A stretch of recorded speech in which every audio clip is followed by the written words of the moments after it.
10, 9, 8, 7, 6.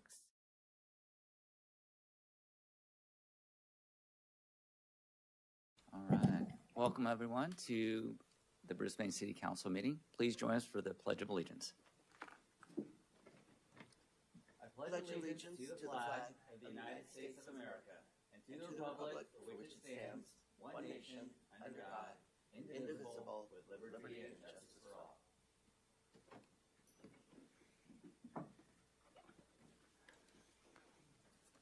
All right. All council members are present this evening, so roll call, please, Madam Clerk. We have no requests under roll call item A, so we have Councilmember Davis. Here. Councilmember Kern. Here. Councilmember Mackin. Here. Councilmember O'Connell. Here. And Mayor Lentz. All right. So we will be removing consent calendar item E from the consent, and we will discuss it as a new business item at a future meeting. So that is the only change. So if I can get a first and a second to adopt the agenda as amended. So moved. Second. All those in favor? Aye. Aye. Great. Oral communications. So this is an opportunity for anyone in the audience to talk about an item that's not on tonight's agenda. If anyone wants to do so, you can raise your hand. Okay, I don't see anyone out there for that. Any attendees wishing to? Okay. Well, then we'll just move on to the consent calendar, and I'll entertain a motion for items B through D. So moved. Second. All those in favor? Aye. Aye. Okay, great. Moving right along. Old business. Discuss and provide direction to staff regarding the potential installation of a camera near the community park.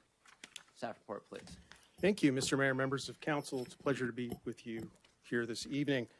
As the mayor just said, we have an item in front of you tonight regarding a potential installation of a camera near the community park. This is a proposal that Councilmember Kern brought to the council earlier this year in September. Per the staff report, what we've laid out is the information that Councilmember Kern proposed is related to a pilot program. We have the key benefits associated with that are listed on pages 52 and 53 of the staff report. We've also outlined some information that was in a previous staff report related to the cameras that we currently have that we're using, including the flock system that is used in our police vehicles. We are joined tonight by representatives of Verkada because they have a remote camera system. Well, we have a relationship with Verkada. We've purchased cameras from them in the past. Secondly, they have a system that, in conversations with Councilmember Kern and staff, thought might be a system that is useful for this installation. So that information is listed on page 54.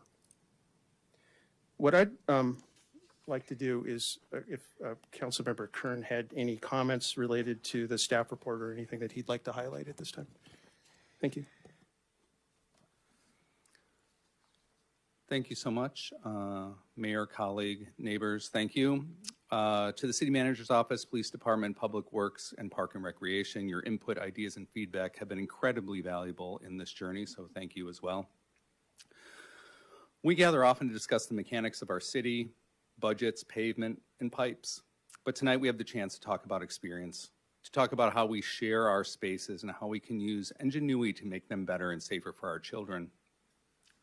I'm proposing we launch a one-year pilot program for a state-of-the-art camera system at Community Park. Now, I know the word camera often narrows the conversation to security, and security is part of this, but this project is about much more. It is about transparency, smart planning, and building a park that serves our community better. So tonight we'll take a look at the technology. The technology for itself, for too long, infrastructure meant constructions, wires, and digging up the earth. This pilot is different. This system is solar powered and connects wirelessly. No trenching, no excavation, no hard wiring. And it's portable, agile enough to move where the community needs it most. Now let me address the question that was brought up at our September 4th council meeting, and it's a question that must always be asked in a free society. What about privacy? I want to be clear, we're not building a surveillance state. We are building a safer community, Under this pilot, every face captured is automatically blurred. Privacy is the default. Furthermore, we are instituting a 30-day retention policy on all footage. After 30 days, the data is permanently deleted. This is a significantly higher standard than the other 5 cameras currently deployed in Brisbane. Access to unblurred footage is strictly limited to the city manager's office, requiring a specific request or an active law enforcement case number. We are drawing a bright and tight line regarding full access. So what do we gain? We gain connection. Imagine our new website, which is launching in the first quarter of next year, where you can see a live privacy-protected feed, checking if food trucks have arrived or tuning into the summer concert series from home. We turn our public spaces into a digital front porch. We gain insight. The system gives us data, and in using AI analytics, we can look at park usage, helping to spend tax dollars more wisely. And yes, we gain safety. A visible presence deters vandalism and compliance with park rules. And God forbid there's an emergency, it gives first responders the real-time eyes that they need. So in closing, this is a pilot program. It is an experiment in good governance, proving that we can have safety and liberty, data and privacy. I believe we can do both, and I hope this council will support this. Thank you. Thank you, Councilmember Kern. That was very informative. Thanks. So, council members, do you have questions for staff? Mr. Mayor, what I'd like to do is invite representatives of Ricotta up to give just a quick demo of the product. Okay, we can do that. that. I think will help with the conversation. Please come All on up. right. How's everybody doing? My name is Joe Sassy. I'm a representative from Ricotta, cover from, oh, sorry about that. Is this better? I think so. Representative from Ricotta, work from San Francisco down to Santa Clara. We've got just 2 quick slides for you today, just to kind of go through some stuff and educate you guys a little bit on what the camera system looks like, highlight some privacy, so you guys know what you're getting into. If you guys have those slides, that would be great. Cool, so here's just a little bit about Ricotta, just like a high-level overview. Work with over 33,000 organizations globally. Pretty built out here in the peninsula, City of Millbrae, City of Half Moon Bay, South San Francisco, working with all of them. But just to focus on the privacy aspect, right, you're able to protect civilian privacy with live face blur. So, you know, in the event that you guys would do a live stream, you can blur all the faces of the individuals in the frame. And then, you know, in hindsight, if something did arise, you're able to unblur those faces in the event you're doing an investigation. You're also able, if you wanted just certain regions of the camera frame not to be viewed at all, you can completely black out those regions as well. And then from a data security perspective, everything's encrypted with AES 128 and 256, the highest encryption rate available, and stored on AWS servers. And then next slide, please.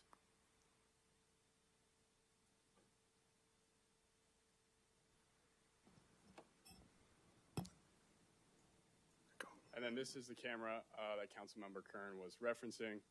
It's a CR63 remote camera, so it has like an LTE modem built into the camera.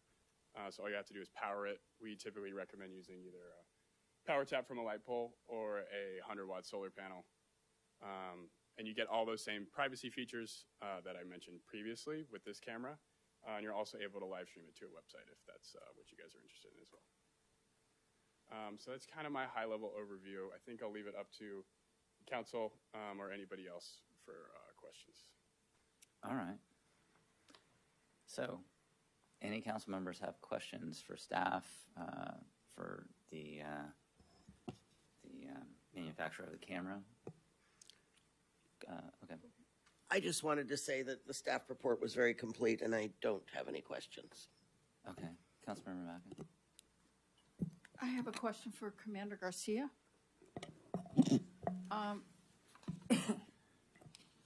And these questions came to me from residents, so I'm passing them along. Would footage from one of these cameras be considered adequate evidence in terms of prosecuting someone? In regards to any footage, yes, it could definitely connect the dots. It wouldn't solve the crime, but it always will help the investigation. Okay. And the second question I had is whether ICE could request the footage for immigration enforcement. So in the state of California, we don't, I don't know why this is echoing, but can you turn it down the volume a little bit or something's echoing? We don't share with federal law enforcement agencies. But do they have the ability to actually request it where you have to fulfill that request? To subpoena it, for example? Under a federal judge, under a federal warrant, yes, they could. And then we would obviously refer to our legal counsel to validate that request, whether we would have to fulfill it or not. Okay, thank you. All right. Councilmember Davis? Is this capturing audio? Yeah, it's up to you guys if you wanted to record audio. So you could turn that feature on and off. Okay. And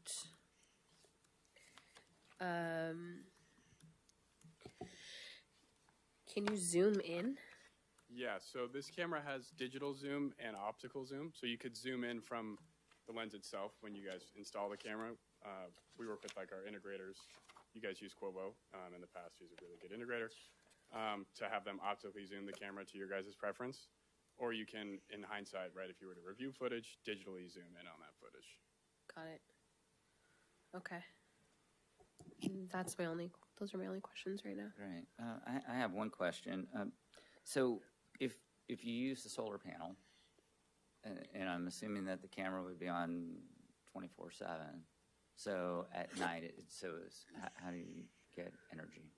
Yeah, good question. It has like a battery in it. So essentially it's charging the battery during the day with the solar panel and then goes overnight. It also has a backup battery that lasts 8 hours as well.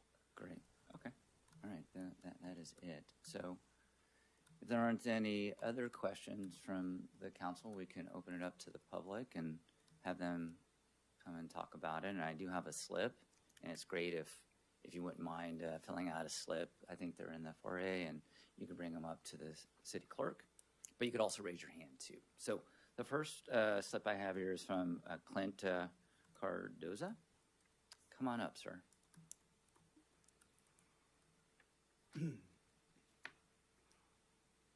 Before I get started, I have some photos that I'd like to share with the council. So you just pass them around there, so you can see exactly what happened during my experience. Good evening, Mayor Lenz and the entire Brisbane City Council. Thank you for your quality time and kind attention tonight. My name is Clint Cardoza, and I've lived in Brisbane for 47 years. On the morning of June 16th, 2025, at approximately 7 a.m., I was walking my golden doodle, Luca, on the sidewalk in downtown Brisbane near the senior apartments. A negligent pit bull owner suddenly lost control of his angry pit bull in front of the Brisbane Community Park. My dog Luca and I were attacked by the unleashed pit bull that ran across the intersection. Luca was bitten on the right rear paw and needed immediate veterinary care at Colma Animal Hospital. Luca's harness saved him from a fatal bite to his neck. Thank God. I sustained a sprained right middle finger and twisted my back during the pit bull attack. I was treated by urgent care in San Bruno and our family chiropractor, Dr. Jorge Aranabar. Unfortunately, Brisbane Police and San Mateo Animal Control could not issue a citation to the negligent pit bull owner. Why? Local law enforcement didn't personally witness the pit bull attack. However, the negligent pit bull owner was later cited for no dog license by the San Mateo Animal Control. On August 21st, 2025, I officially filed a small claims lawsuit against the negligent pit bull owner. My parents, Al and Christine Cardoza, met with Brisbane Councilman Frank Kern on July 2nd, 2025. We all agreed that a public camera at the Brisbane Community Park is the best possible solution to this long-time problem of unleashed dogs and irresponsible dog owners. The Brisbane Police Department and San Mateo Animal Control can use the camera footage to stop guilty dog owners and keep all citizens safe from harm and injury at the Brisbane Community Park, especially vulnerable children and elderly residents. Please consider this important proposal to install a public camera at the Brisbane Community Park. We all live in a post-9/11 world, and you can't put a price on your safety and security. Do the right thing and vote yes. Thank you very much. Good night, and peace be with you all. All right, thank you. You want your photos back? Clint, you want your photos? Yes, thank you. Sorry about that. Problem. Thanks, Clint. All right, anyone else from the audience like to come up and say something about the cameras? Okay, come on up.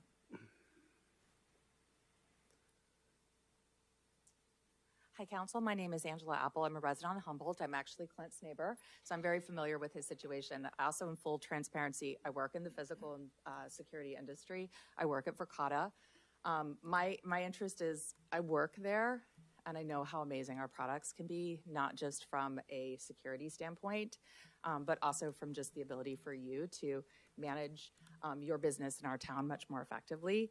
I know there's been a lot of comments and concerns from the public about privacy. My children are at our park probably 3 times a week, and it makes me feel better, the thought that we could have a camera there that lets us know if anything is happening, and if there's anything that we should be concerned about. I know a lot of residents say we don't have any crime, we don't have anything, and we don't need to worry about it, but I worry every day because I work in this industry about what could happen, and I love that you all are taking it very seriously, that we could be very proactive in the way that we're thinking about our community, both from a security standpoint, but also from some of the wonderful things that Councilmember Kern mentioned about being able to see who's in our park and what's happening there at any time. So I'm very grateful and thankful that you're considering this. I want to be very supportful to Clinton and to the Cardozas, as I know that they've had a lot of incidents and other members of our community as well. And I'm hopeful that you will take seriously the opportunity to evaluate this technology to help the city of Brisbane. So thank you. All right, thank you very much.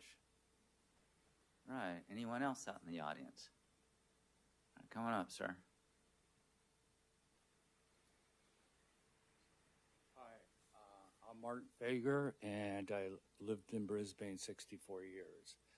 I walk my dog also down at the park, and quite a few times people have been down there with their dogs, not leashed, and they come towards you, and a couple of them try to attack my little dog. I had to pick her up, and then they're like freaking out, like, "Oh, my dog don't do anything." I mean, come on. I mean, and a lot of these people, the two that are coming in, don't live in Brisbane. They live over by Geneva or South City. I mean, there's always a problem down there with the dogs. So anyway, you know, it kind of gets tired. I mean, I was walking her down at the marina for a while, but there's no reason why I can't walk my dog in Brisbane. So anyway, that's my complaint. All right, thank you, sir. All right, anyone else? Okay, anyone online? I know we have 4 attendees. Doesn't look like anyone's raising a hand, so. All right, well then we'll just move it on to council discussion. Any council members want to start, or Frank, would you like to start us off? Okay. I don't have any opening comments, though I already gave my comments. I just want to thank Joe for presenting his slides. That's it. All right, thanks. So, let's see, how about we just start here? Colleen? I'm going to start this by saying I was the one who wanted flock cameras, and I still believe in them because it has given us greater potential to solve crimes.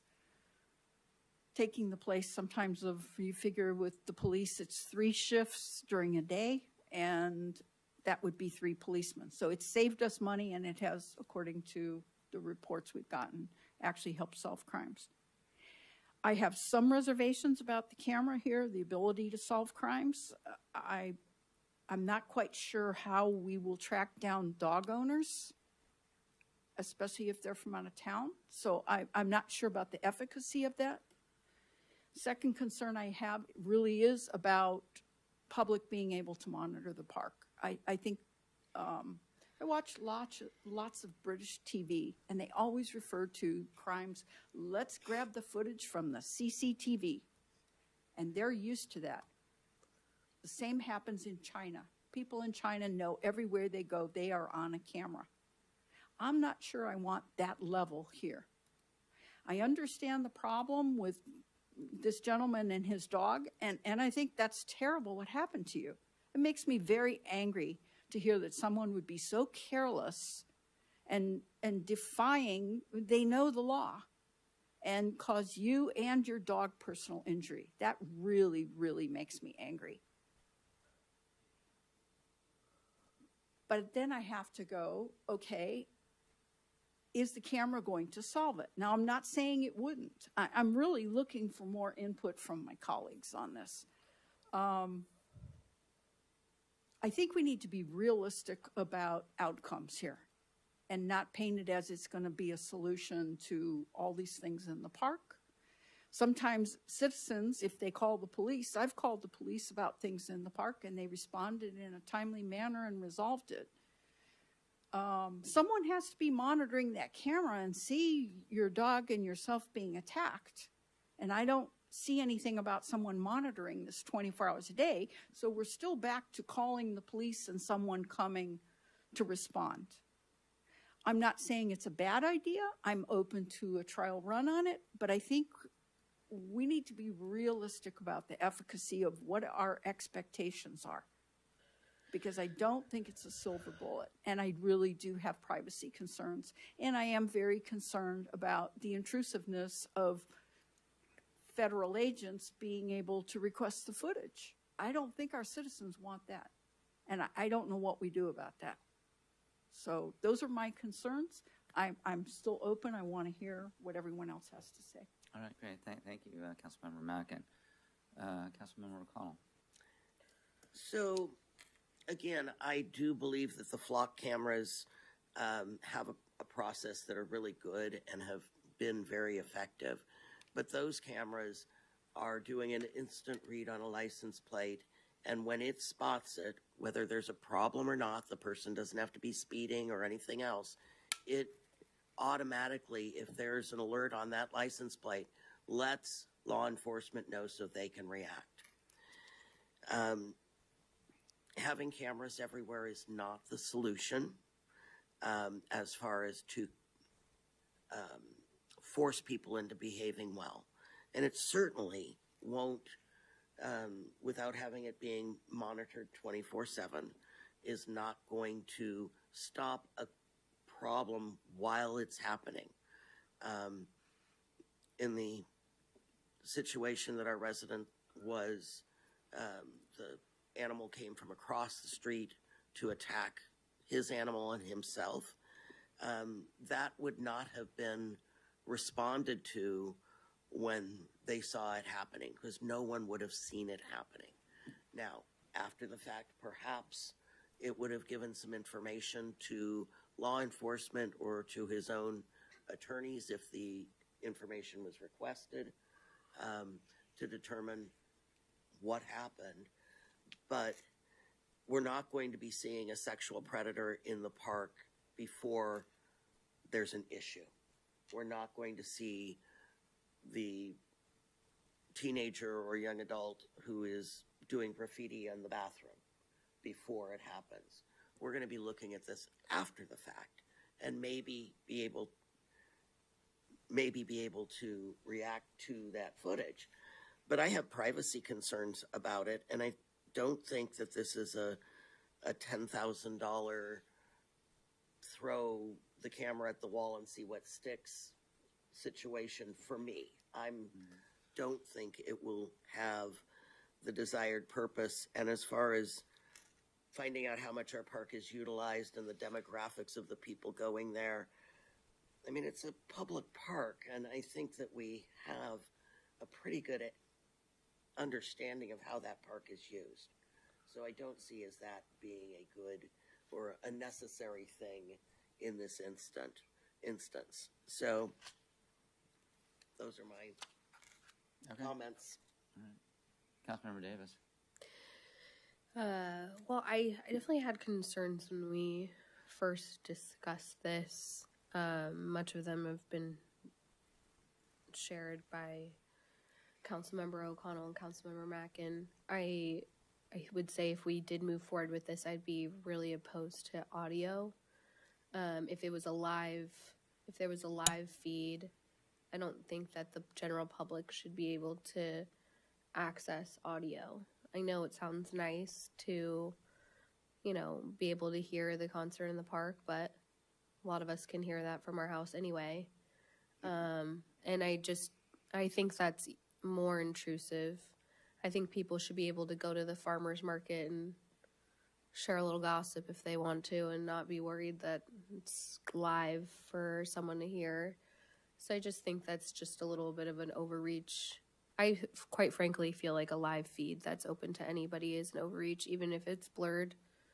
I just think about, if there's somebody that's watching from home and can see children who are maybe unaccompanied. I don't know that I would want someone to be able to tap into that so easily. So I can see why people, there's a benefit from being able to have a live feed and look at the park, but I also see ways that it may be abused. And I think because I haven't seen a sample footage from the camera, I'm concerned about how effective it's going to be, especially from that location. I think that you can obviously see the park, so much of the park from there, but I wonder how high in the angle, would you really be able to see somebody going into the bathroom? How clear is that footage going to be if we're worried about somebody who's done graffiti and being able to get footage of that? If it's all the way almost by the festival tree, right? That's so far away. And there are trees between that and the bathrooms where, graffiti has occurred.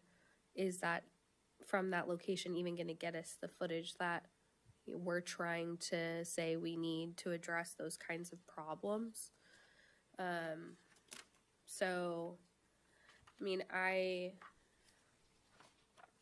not super convinced that by the need, but I'm also, want to be sensitive to the fact that this is something that is really important to some members of our community and really important to Councilmember Kern, clearly. And,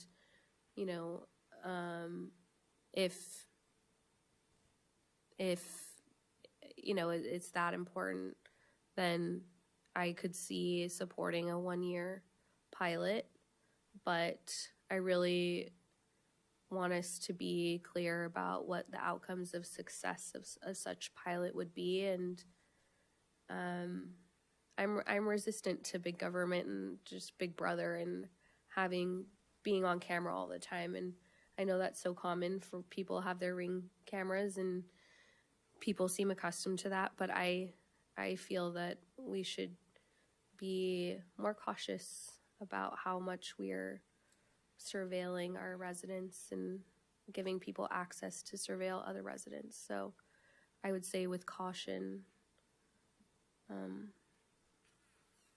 would I be in support of this? So I guess it kind of boils down to what Councilmember Lentz thinks.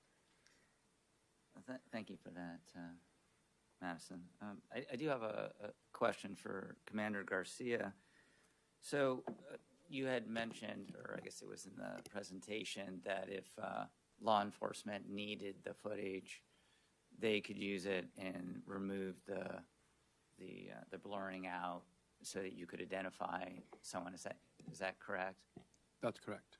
Okay, and so, it sounded like the incident occurred across the street, not at the park, but say there was a similar incident that was in this zone.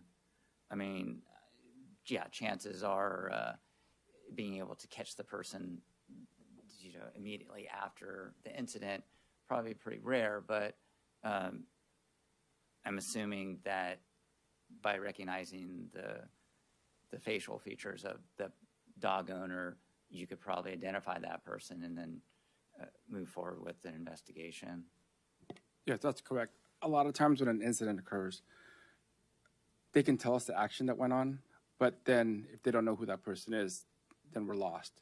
But a lot of times when we get video, in any circumstance, we get a ring video or, you know, a traffic cam video, we are trained to look for specific, unique pieces of clothing, articles of clothing, or anything that's unique to that individual.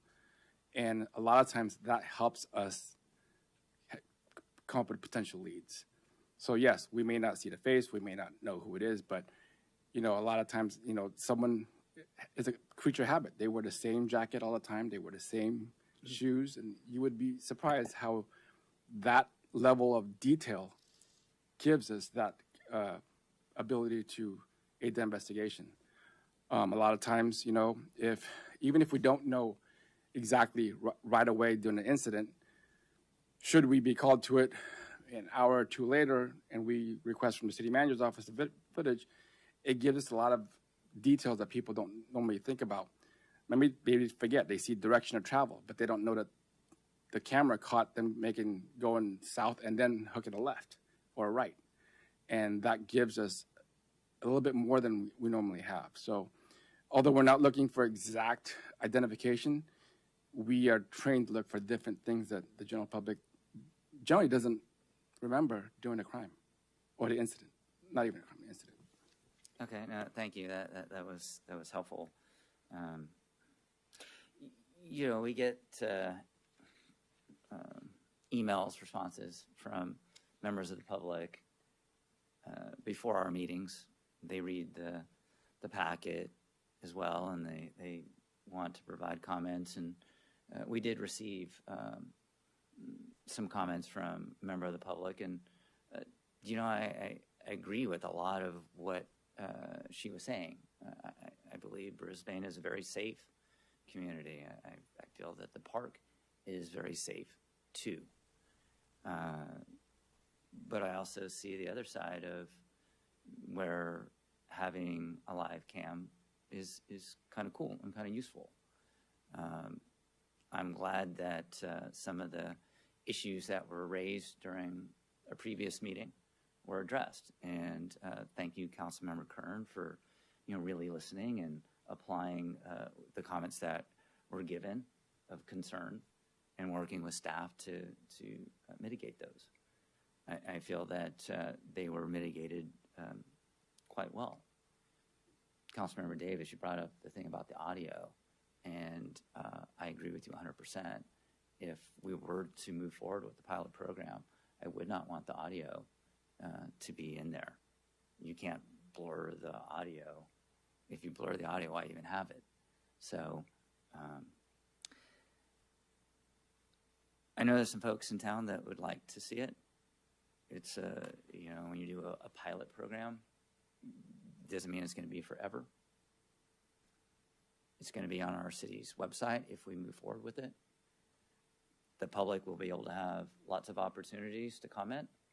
And if we get a lot of pushback from the community saying, we really, really don't want this, then we have the ability to pull it. So I would be inclined to move forward. Okay, and I'll get you. When we get a chance. So it has already been decided that this will be on our city's website? I thought that's what was said, that it would be on there. Oh, It's a suggestion that it could be on there. Okay, There's I no decision apologize. associated with that. Okay, I mean, so we haven't gone down that route yet as to where this will be helpful.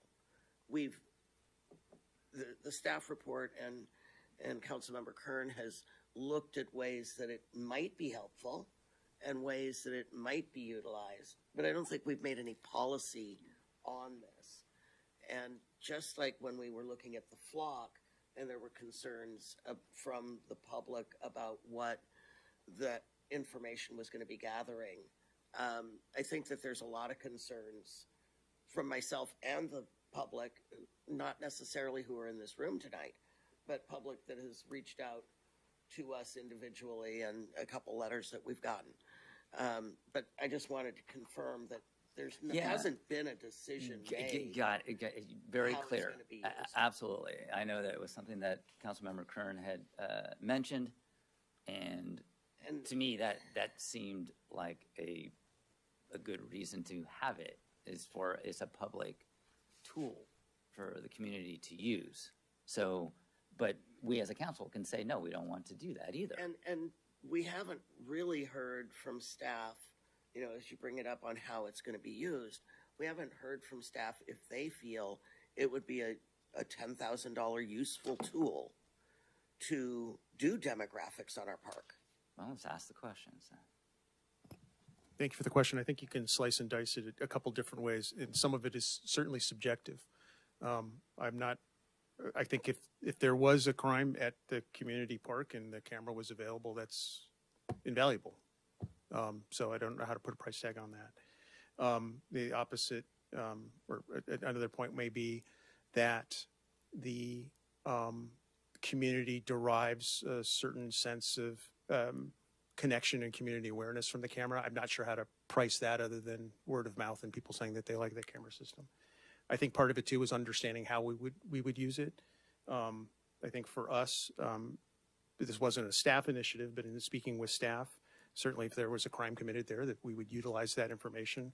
Parks and Rec believes it could be useful in situations where you have weekend rentals of the benches, and if people are making a mess or doing other things. There's other ways to figure that out too, but there's certainly times where we get partial information about something that occurred down at the park, and having some additional information could be useful. I don't know how to, again, put a number to that exactly. I think that's a council direction to me. Thanks. And then one thing, and this is sort of harking back to when we were having council questions, and I'm sorry, I'm going backwards after hearing Don't worry everybody's about it. You still ask comments.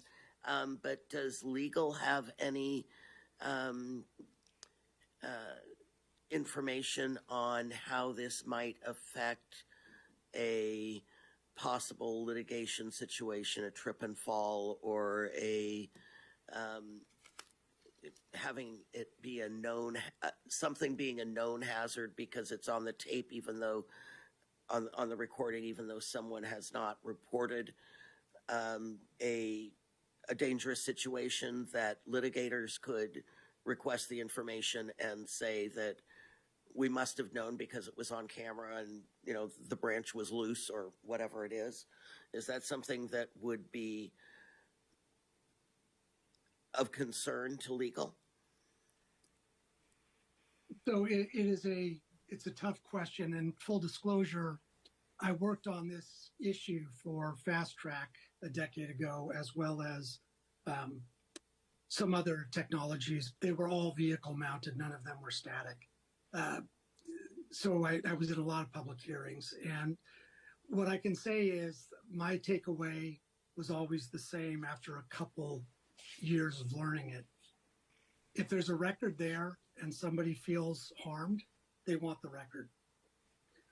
They just want it, and they're going to press for it. If the record's not there, then, you have meetings like tonight where people say, well, should it be there? There's no easy answer, but I would emphasize that when you have a record, somebody always wants it, and not necessarily for what you want them to have it for. I'm very sorry for the gentleman, what happened with the dog, but as a lawyer, it sounds like negligence, not a crime. That's a civil lawsuit. So it's tough. A litigator will get it and do what they may to answer your question specifically. But on the other hand, for anybody who's a sports fan and watches, one angle tells you the person's out or they scored, and the other angle shows they never scored and they were never out. And, it all depends on that angle. Well, the camera's going to be static.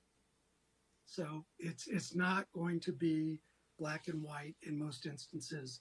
And you will have lawyers arguing if there's something to argue over for liability purposes. As far as safety in the community, that's a policy call for all of you. As far as Commander Garcia's comments about, using it for a crime in certain circumstances, that is one of the reasons it's there. It's perfectly legal as long as you're doing it the way it's being discussed tonight. But yeah, for other purposes and other lawyers, they're going to want tape periodically, and maybe not for the reasons you want them to want it. And would the city be required to keep that footage for longer than 30 days without a notification that someone's interested in it? So here's the there is no black and white answer. People under the law will say, and I'm sure the company knows this better than I do, we have a mandate, this is what we have to do, and we cannot retain the information. And they do their best.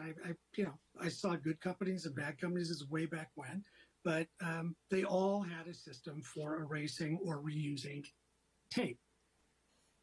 But errors happen. And so, again, everybody wants to know, well, did they erase it? Can you prove they erased it? Is the city sitting on it? We all see it in everyday life now. It doesn't matter what people say.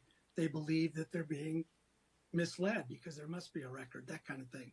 So, yes, there's a risk, Terry, but it has existed for a long time, and it usually just comes down to litigators in court more than anything else, as opposed to law enforcement.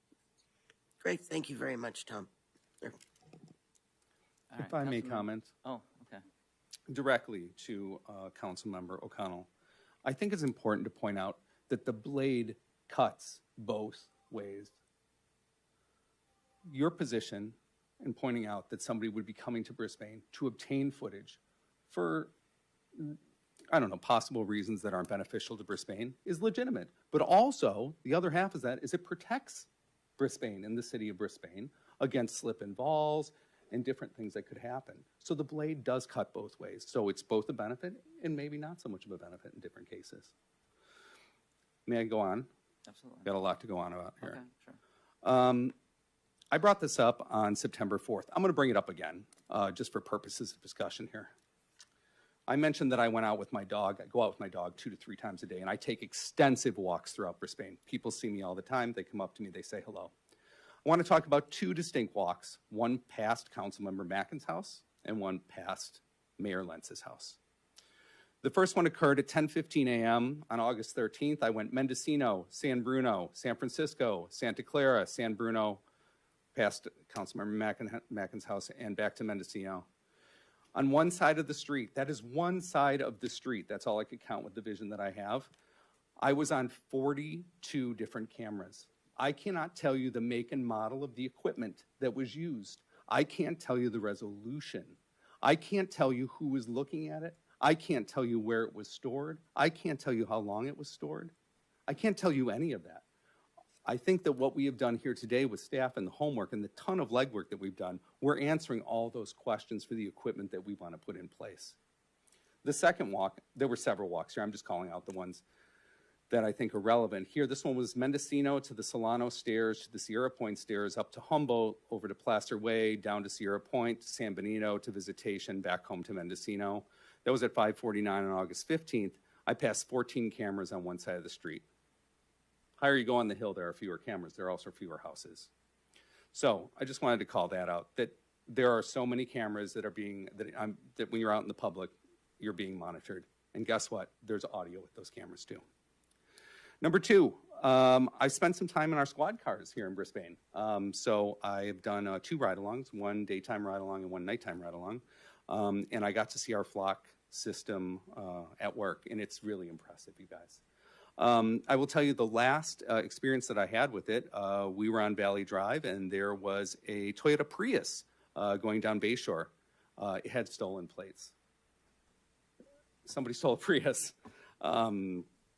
And we were kind of just talking about what they were going to do, but we were in the middle of another traffic situation, so we couldn't leave to go see what was going on with that Prius.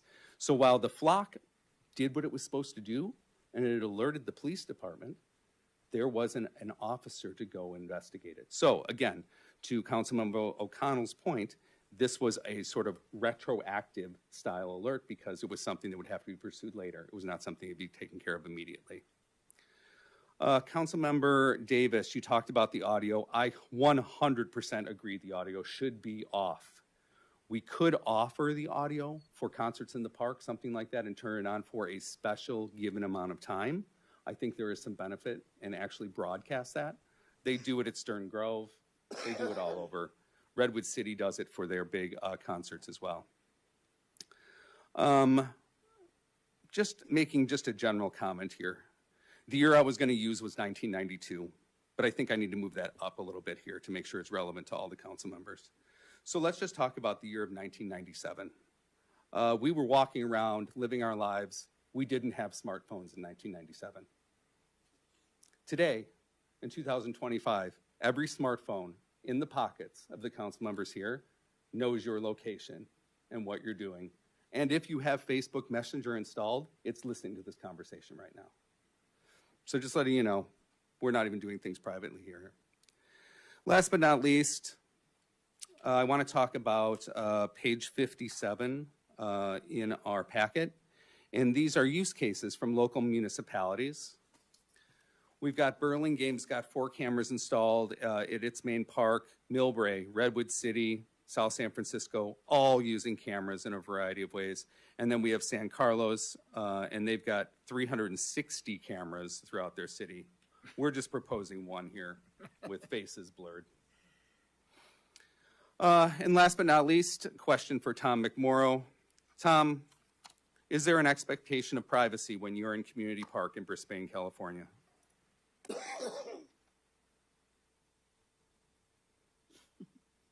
Sorry, trying to get off mute there. Is there an expectation of privacy? In the way we understand it, absolutely no. Thank you. That's all.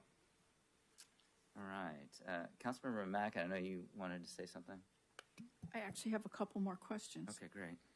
So we have a list here of existing camera systems, City Hall and Annex.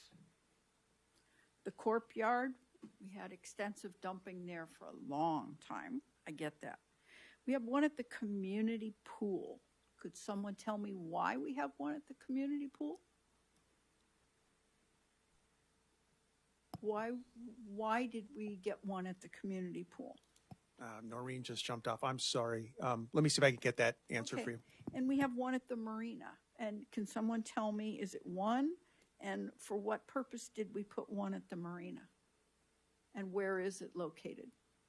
I think we can tell the public where it's located because if they're out there, they're going to see it. Good evening. For the marina, there is one that's close to the harbor master office for security purposes. There's also a potential second one that's being proposed for the entryway as you make it your way towards the marina. That's currently underway. And is this in response to actual crimes or just to forestall the chance of crime? It was in response to illegal dumping and other activities that were of concern at the time. Okay, so where I'm going with this is we've used cameras for various purposes. We had to have a purpose. When we looked into this and we talk about a pilot program, and sometimes I cringe on pilot because pilot just becomes a fait accompli. Nobody stops the pilot, except for the parking permit program, and that got stopped. So, and I do not have Facebook Messenger. We have a track record there. I do not have Facebook Messenger on my phone, by the way. I do. I might need to get rid of it. No. I'm not a Facebook fan. Did we look into, if we're going to truly do a pilot, not purchasing $10,000 worth of equipment? Although, I will say from what I read, this has portability. So if we find that after a pilot, it's not fulfilling our expectations, it could be moved and utilized elsewhere, like the marina. Did we look into renting equipment or leasing it so that it's truly a pilot? No, we did not have that specific conversation, although our friends of Ricotta here tonight, and perhaps they have something to say. You have to come to the mic. Podium, please. Yeah, so it's definitely doable. That would all go through the reseller Quovo. They have done leases in the past. It wouldn't necessarily be like a rent. It would more so be on like payment terms. So it's a purchase. It's a lease to own. Essentially, yes. But what we do is we do free trials. So you could trial the camera out for 60 days, 90 days, and then get your guys' feedback on it. Okay. Completely free. And then if you decided you hated it, you just return it. We wouldn't have installation costs or these other upfront costs? There would be no other upfront costs. Okay. Installation would vary depending on how you guys did it. One of the big benefits of this wireless camera is installation is much cheaper. Okay. So based on that, thank you very much. Based on that, if we were to do a true pilot where we adhere to the concept of a pilot, I thank you, Councilmember Kern. I really appreciate all your work on this. I also honor your concern about safety and welfare. I understand all the Ring cameras people have. I don't have a Ring camera either. Please don't burglarize my house. I'm not into all of that. Maybe someday I will be. I understand people being concerned about safety. Brisbane, we kind of have a very hypnotic sense of crime doesn't happen in Brisbane, or we're all safe. And I still know people in Brisbane don't lock their doors or their car doors, and I marvel at that because I lock everything. I'll just say, I would be in favor of a trial, not purchasing, because I think that we owe it to the public to get feedback. I think it would give us a chance to reevaluate without a big investment. If we decide we like it, or maybe that it's not doing what we want there, we might want to just lease to own and put it at the marina. But I don't think we really know the viability, and we don't know the pushback. Not every resident in Brisbane has looked at tonight's agenda that we're looking at a security camera. And I am very against doing a live stream. I think that's a bad idea. There are people who have restraining orders. Imagine if you're trying to stalk your soon-to-be ex, and they're trying to find you, and they know you like to go to the farmer's market. It could be dangerous. So I don't want to either see creating a danger for somebody. So again, the double-edged sword. We don't know. We can't. It's not a perfect world, but that's my take. I would do a trial on it. Thank you. Can I ask a quick question? Yeah. I know we've had a lot of problems with dumping at Maine, but my sense is like that camera is not great that we have there. Like the footage isn't very clear. Is that true? Or am I just misunderstanding?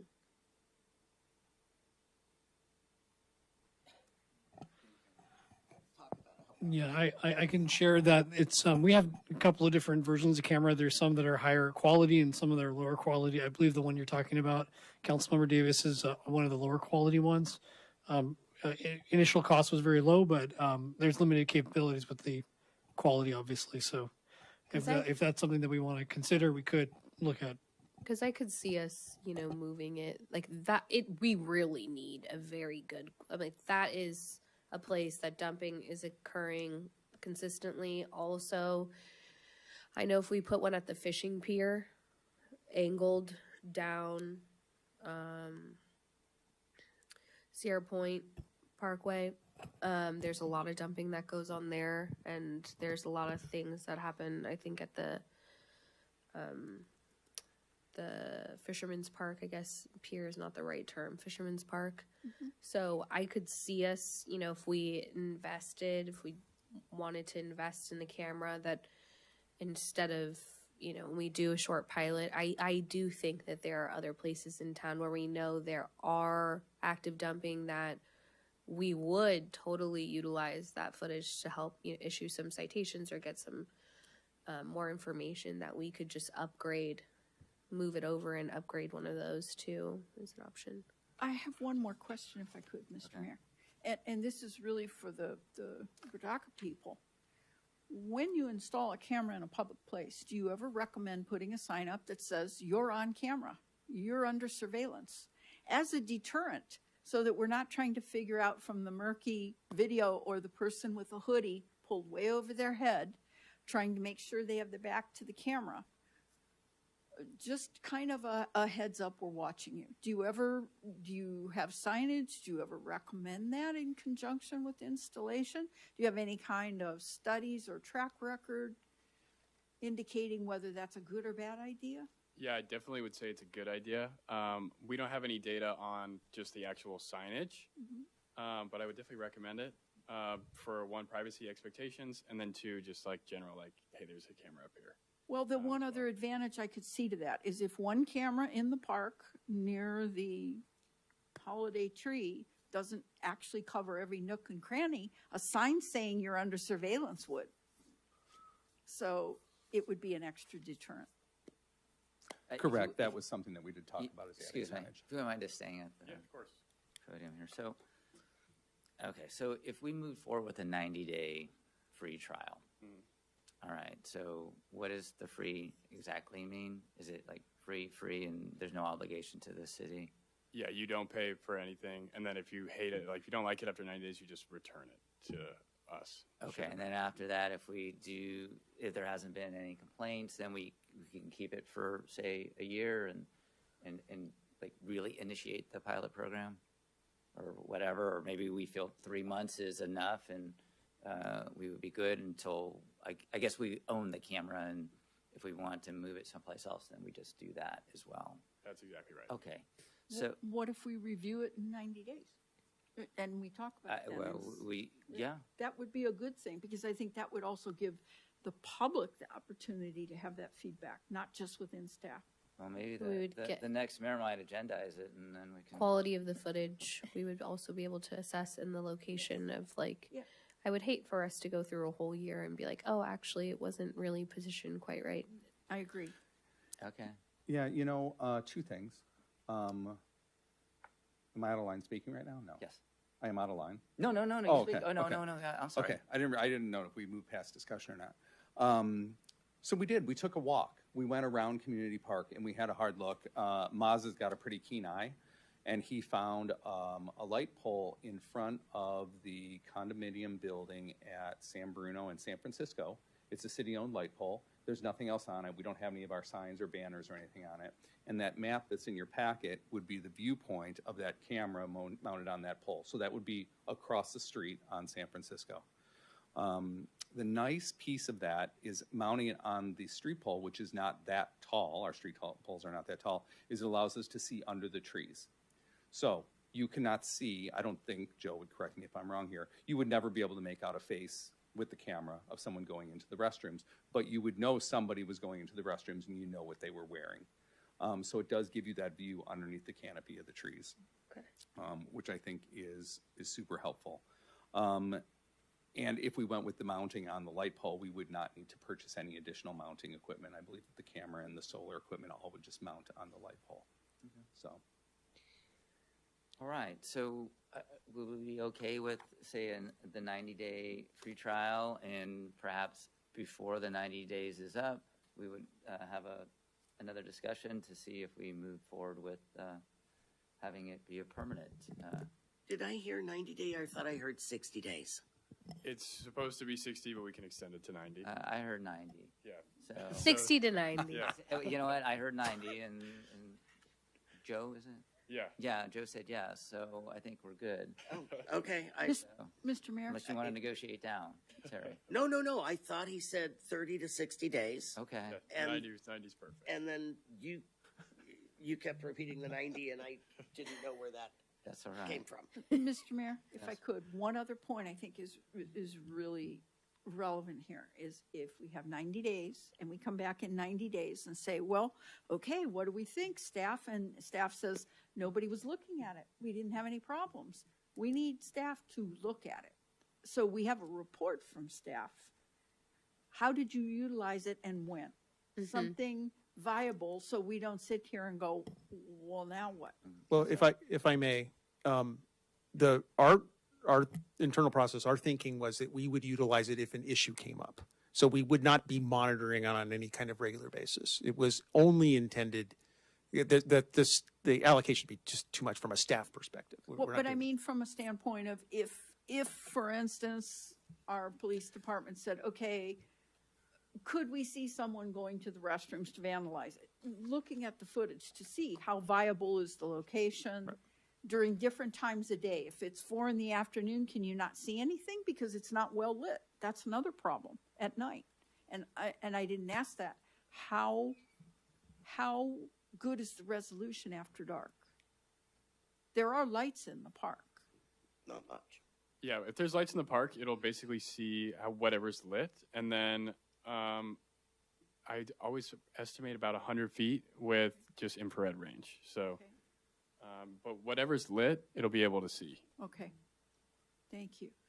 So if we could have it, just have staff think about who might do a little bit of looking at this during that time, just to give us an idea what their sense was, different times a day. If there's a weekend with rentals at the park, are you able to really tell visibly how many people are there? Is it serving that purpose, or is it just so many people you can't tell who's part of what party? If we're assuming that's a benefit, let's see. I think that's reasonable. And I think we can accommodate that. The other thing that I would add through the chair is, I think given the potential sensitivity of this, that, prior to anything that we do, we have an opportunity for the community to come down and ask questions and the like. So we'll program something like that in prior to installation. That'd be my recommendation. And to put it on city media. All right, Councilmember Kern. 2 more things, just quickly. Number one, 99.99% of our park rentals happen between May 20th and September 3rd or something like that. So doing a test for Yeah, I the was purpose thinking of a park lot and of recreation, we're not going to get a lot of rentals. So I just wanted to throw that out there. I like the idea of measuring the number of instances in which we're using it over the course of the test period. Joe, tough question for you. I think it was just myself and Jeremy that saw the Verkada demo. I see Al Cardoza here saw it, and Angela saw it as well. But Joe came in and did a demo. Councilmember Davis, I can't tell you how clear it was, but it was pretty darn clear. Even though the faces were blurred, you were able to really tell, what kind of handbag maybe a woman was carrying. It really got down to that granular level. Joe did a demo using the AI that they have, and he said, show me all the footage from this camera that contains a picture or an image of a dog. And there was a red Toyota Corolla driving by with a stuffed animal Garfield in the back window, and it picked up on that. That's how level the AI was that good. So Joe, sort of on the same topic of the AI, is there something that you might be able to do with the city manager's office to help them out and say, instead of just looking at instances where we feel like the camera was going to be needed, is there some kind of report that you can provide to say, on Saturdays we see an average of 88 people in the park, Sunday night at 7 p.m. we see a slight increase. Is there anything you can provide from an AI standpoint that can help us with a little bit of reporting? For sure. Definitely, there's a bunch that we could provide. I think I would say I can't provide it myself because I don't have access to your guys' system. But I can work with the city manager and whoever's working with the cameras to configure some alerts and different notifications that you're able to configure with the use of AI to get you guys a report on sort of what exactly is happening, while also respecting privacy as well. That would be good because I think that when we come back, it would be good to see our own footage. Like, show a test, like, here's what we captured, and show some of the analytics that we were able to gather from having video footage. To the discussion that we've been listening to, I think that there's opportunity midway through the process to bring some information back to the council, just to let you know how it's going. Okay, cool. And then just one last thing, at least in my mind, we haven't resolved it yet, but we've talked about, well, I don't want someone to pick up on the audio because, they might, be eavesdropping on someone's gossip. But in order to be able to even hear the audio, if we offered it, they have to be able to access it somehow. So I've kind of heard kind of a mixed message here. Is it just going to be vaulted, at City Hall and there's no access? Or is this, the video, the footage, is it going to be open to the public? So what do we want to do? If I may, for the trial period, I would say that this is not publicly accessible in any shape or form at this time. I agree. I agree. Okay. Tom, through the chair, can we do that? I believe you can, yes. We're going to have to put something into the resolution, but we can, if the council gives the sense of it this evening, we can write it up after. I mean, it can be challenged, which I know is what you're asking me, but I think for the pilot, we can do it and enforce it. Well, what I'm talking about, Tom, is that it's not publicly accessible on our website for people to be watching this. Right at this point, it would be a law enforcement or a tool used by the city, not for public enjoyment. It's not a live feed. Then there's no issue. I'm sorry, I misunderstood your question. Yeah. Yeah, if that's I was answering a different question. I completely agree. At that point, look, if a record exists, somebody can come in and try to get it.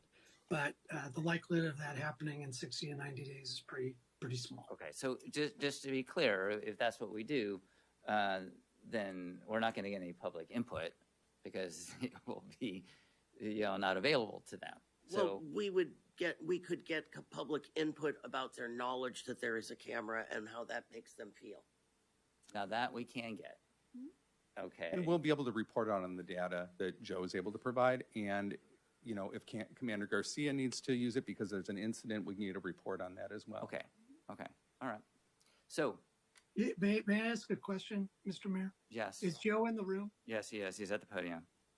Joe, does the company use NDAs or anything like that for the pilots where it agrees it too will keep everything private during the pilot? Yeah, so we don't have access to any of the footage in the first place, but there is basically an end user agreement that's signed on the free trial, and all that's covered in there. I'm happy to send that over. I don't know it off the back of my hand, but I can send that over to you guys as well. Yeah, if you give it to the city, I'll take a look. Perfect. Thank you. Okay, so this item isn't requesting a motion in a second. It's just giving direction to staff. So is that? Yeah, that's correct, Mr. Mayor. It's giving us direction to move forward based on the input that we received All right. tonight. With the permission of the council, since Councilmember Kern has been intimately involved and this was his idea, I hope it's okay that we continue to work with him to fine tune as needed. Yeah. Thank you. Absolutely. Okay, great. Thank you, everyone. Thank you. Thank you, Joe. Thank you. Of course. Thank you, guys. All right. Okay, so we're going to move on to new business. Let me just grab that.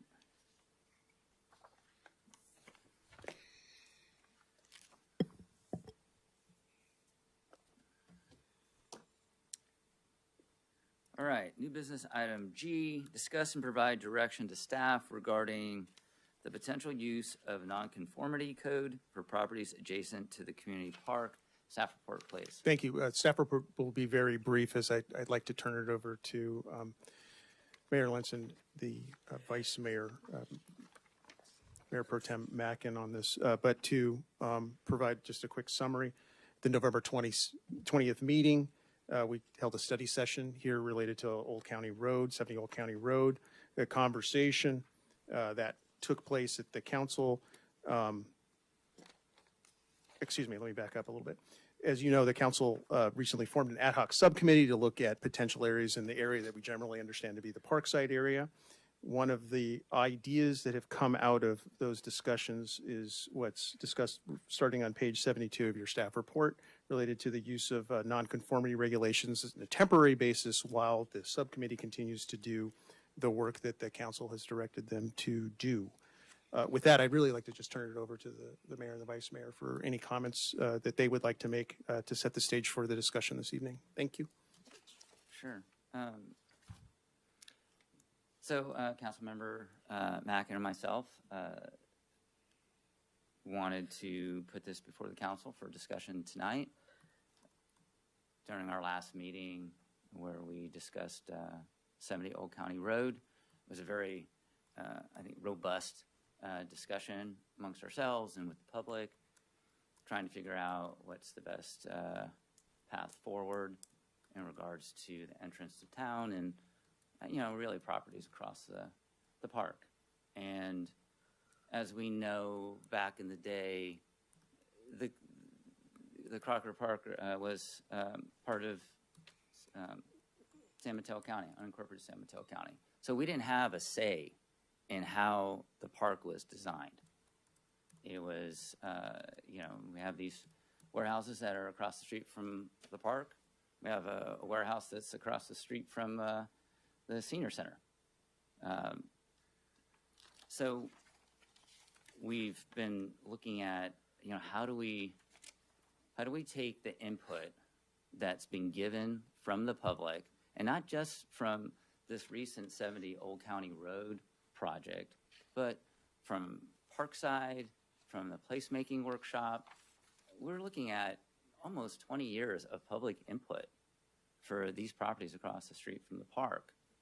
And the public input has been, we'd like to see some housing. And I appreciate the passionate comments that you made at the last meeting, Councilmember Davis, about housing, and yeah, we need to do that.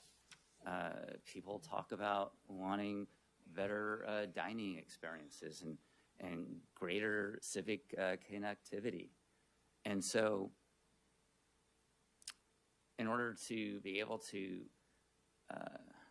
have those discussions and with the public, utilizing the Planning Commission, we felt that doing a non-conforming cloak over these properties adjacent from the park would give the public and the council a buffer, some breathing room, in order to have those discussions. Now, what's being presented before you, it wasn't mentioned in the staff report or from the city manager, but this is really to be a temporary non-conforming. Again, giving us time as a community to evaluate these properties. And is there a better use than what currently exists? Something that's more appropriate for the entrance of town and across the street from our community park. So Councilmember Mackin, do you want to add any more to that? Yeah, I think there's obviously it's tough to talk about because it's really easy to make assumptions of, well, what are they doing? What are they looking at? There's no it. We're exploring. Because there were so many great things that came about from the public input. And so we said, do we just concentrate on this little tiny piece of land at 70 Old County? We've got a lot of things happening in Brisbane. Lots of people came in, bought property, development. And we've gone through this for how many decades? People come to town, they have an idea. So we said, well, maybe this is the time we start looking at what has Brisbane expressed that they desire there? And is there a way to make it happen, or what are the possibilities? There may not be one possibility. There could be many possibilities. So it's really just taking a moment to explore that. It may go nowhere. There's no it. It is undefined. It's simply saying, let's hit a pause button for now and explore what could be done. And it's also really important that I've heard many people say, well, we don't have money to do anything. Or where are we going to get the money to do this? We don't look at this as Brisbane suddenly has a big bank account that we're going to go buy up lots of properties and build things. But because we have people coming to town who are looking at Brisbane now as a new, wonderful place to locate businesses or develop things, how could we partner with them? Because I don't think they're necessarily adversaries. And there's maybe opportunities at the right time to talk to them and say, we've got some ideas, but you can't talk to them when you have no ideas, because then you're saying, I want to talk to you about something, I don't know what it is. You've got to present something concrete. And there are business people and property owners who understand the advantage of opportunities and being in on the ground floor and how to make that work. The non-conforming came about because in looking at the area, Mayor Lentz brought up, and I was so thrilled that he did, what if somebody in the interim while we look at this, even if it's 6 months, says, oh, I'm going to change the use. I'm suddenly going to do distribution, freight forwarding. And we'd have to go, okay, there's nothing we can do because it's zoned for it. So all we wanted to do is say, How can we protect the status quo? There are businesses there. Staff report clearly states protecting existing use rights.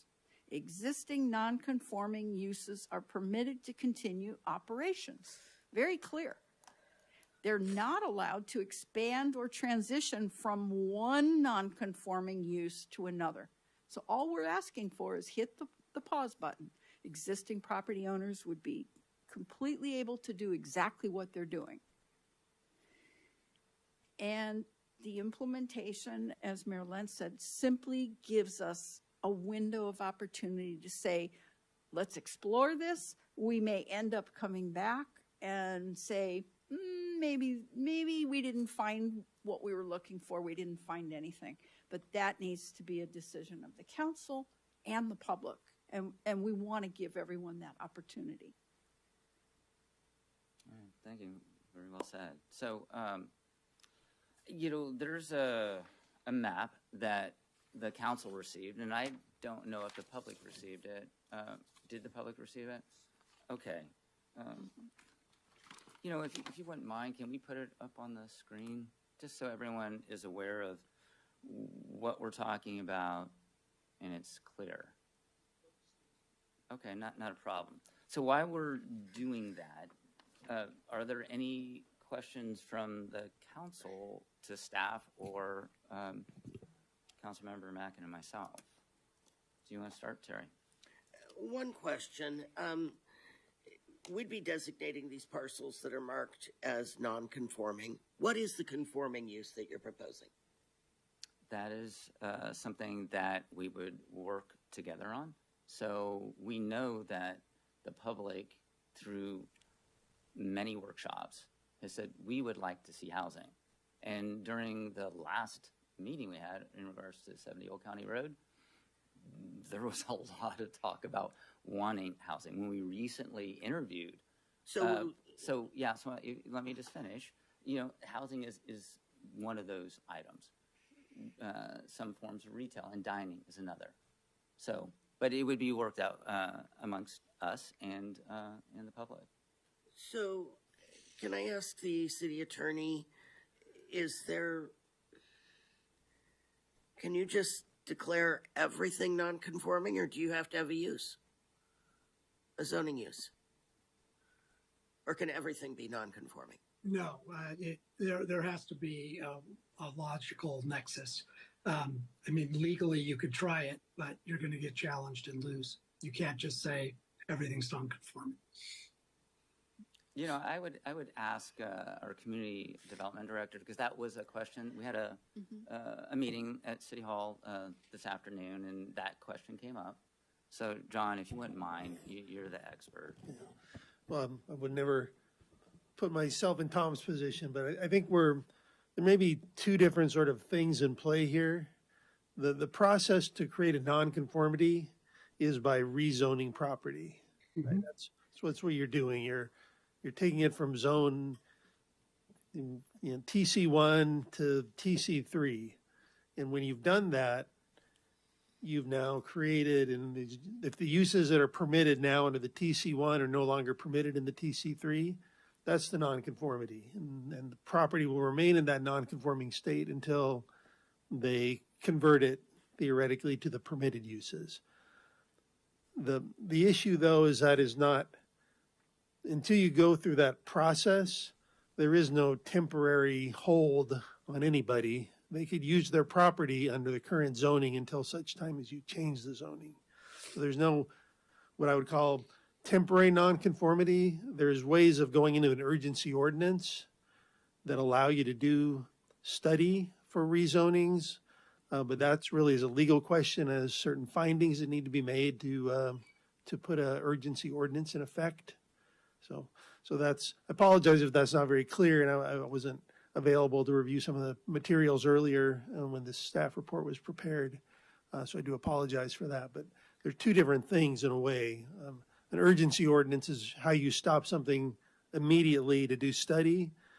The other would be at the end of a study and you rezone the property, that would establish the nonconformity, if that makes sense. Okay, so what this what you're asking us to decide if we want to put a moratorium basically on all these properties for an indefinite period of time while we look at what zoning we really want there and if we want to change it to housing and or mixed use. Well, I haven't And talked to take this, through the chair, I haven't talked to the city attorney about this. But yeah, if the city wanted to do that, you would have to adopt an urgency ordinance. Yeah. And it's only good for a certain amount of time. You can only do it, I don't know, Tom, it's 45 days or 90. I know you can extend it. I don't recall if you can extend it We to could extend to 90, but yeah, you're right. And I should say, and John explained it very well, I was reacting to, can we just do this? You have to go through a process. But at the end of the day, that process can also be challenged. So no, you can't just start making everything non-conforming. You have to go through a process. John's making the very important point. If there is a problem, you adopt an urgency ordinance.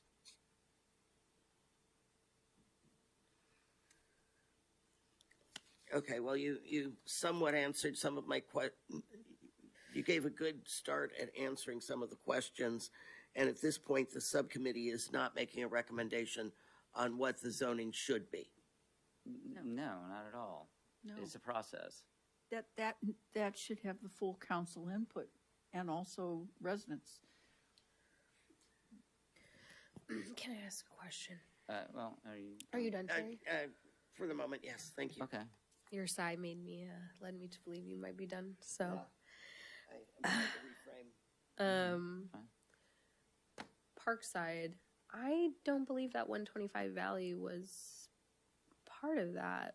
Can staff confirm? It wasn't part of the overlay. Yeah, so the public didn't really give feedback as it pertains to that particular parcel. Well, through the chair, I mean, the Parkside did cover, it looked conceptually at the broader area, but it didn't result in a zoning overlay over that property, so. Yeah, so. There was, yeah, I mean, well, you know, we're not in discussion, but you asked the question, so.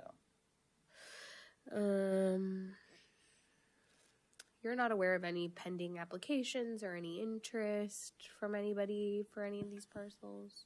No. I'm curious why you didn't include the village.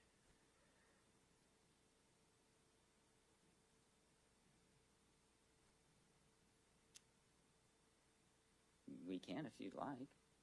What was it? Did it come up in conversation at all? So that is a really good question. I mean, it is somewhat adjacent to the park, and I think if it's the council's pleasure to include that property as well, then we could do that. Though it's a much different use, and it's probably in a different isn't it a different doesn't it have different zoning? It does. Yeah, so I mean that's probably the reason why. Well, I mean, I just know that housing was discussed extensively as wouldn't it be great if it was there as well at the last meeting? So that's why I'm just curious why that wasn't included. So, well, I guess that can be more discussion. It was just wanting clarification. Those are my questions. I think I have more discussion. Councilmember Kern. Just two really basic questions. One, I'm hearing two sort of different versions of what we can do from a time frame standpoint. But John, my question to you is from a staffing standpoint, if we make any changes to 17.38 regarding the non-conforming use, what kind of staff lift are we looking at in terms of resources? Well, either way, there's going to be staff time involved, because if you're going to create a non-conforming use, that means, again, we need to have some direction as to what is the new zoning district, what is the general plan. There'll be hearings before the planning commission and, planning commission and city council. So there'll be a staff involvement on the urgency ordinance in a way that intensifies the effort, because you have a very limited time. You know, you're on the clock with the urgency ordinance. You have, whatever that 90 days or 120 days to study this, and the urgency goes away, you have to do something at the end of that. So they're both will involve staff time and resources to implement. Thank you. My second question is for the subcommittee. How much time, and I understand that you're in the process of putting some thought against this and coming up with ideas and doing your analysis and all the good work to come back with a recommendation, but what are you looking for in terms of a window here to do this work? You want to start? I think it's important to realize that we are probably going to push ourselves harder than any of you will realize, because we feel that many things could happen and we want to seize the moment. So this came up, some discussion that we want to actually set markers, but we've had those initial meetings. We haven't set those yet. Ideally, we've had some loose conversations that it would be great if we could get some public workshops, maybe with the Planning Commission over some ideas, maybe in March. It's going to take some meetings and time to try to pull together, so we're not just saying, hey, what do you think of this one idea? Like, this is it. We don't think that there's a one-size-fits-all idea, that it could be many different possible concepts, to really give the public time to vet and find out, what do you hate? What did you like about this? So we're not saying, here it is, take it or leave it. Just trying to gather more information, because 70 Old County was asking questions about that property, and yet people responded a lot about the surrounding area. And as Mayor Lentz said, we've had other placemaking and Parkside One where people commented about things they'd like to see differently. So we're kind of encapsulating all of this and just saying, is this the time? We're not saying this is the time, but is this the time we could make something else happen there to really kind of reflect a community direction, what they'd like to see. Maybe it is, maybe it isn't. It's an exploration, nothing more than that. Nobody has any secret agendas. It's just, if we're going to ever do it, it seems like a good time to try. Through the chair, one additional element to add, as the council knows, the Planning Commission is going to be heavily engaged in the Baylands process around the same time. So we want to be very thoughtful about how we use them during that time. Thank you. And if I may, one of the reasons Mayor Lentz came up with an idea to utilize the Planning Commission, because we have good county. Well, we're not trying to spend money on the consultants where it's not needed. So in order to engage the community and show them some ideas, we don't necessarily have to pull in Good City for every step of the way on this. We're utilizing our own time a lot and trying to say, okay, that might be a good way to approach it. But we're open to all kinds of ideas. We're not trying to run the show. We'd like input from everyone, including staff and the public. Councilmember Crone, do you have any more questions? Not right now, thank you. Okay. Councilmember Mack, do you have any questions for staff?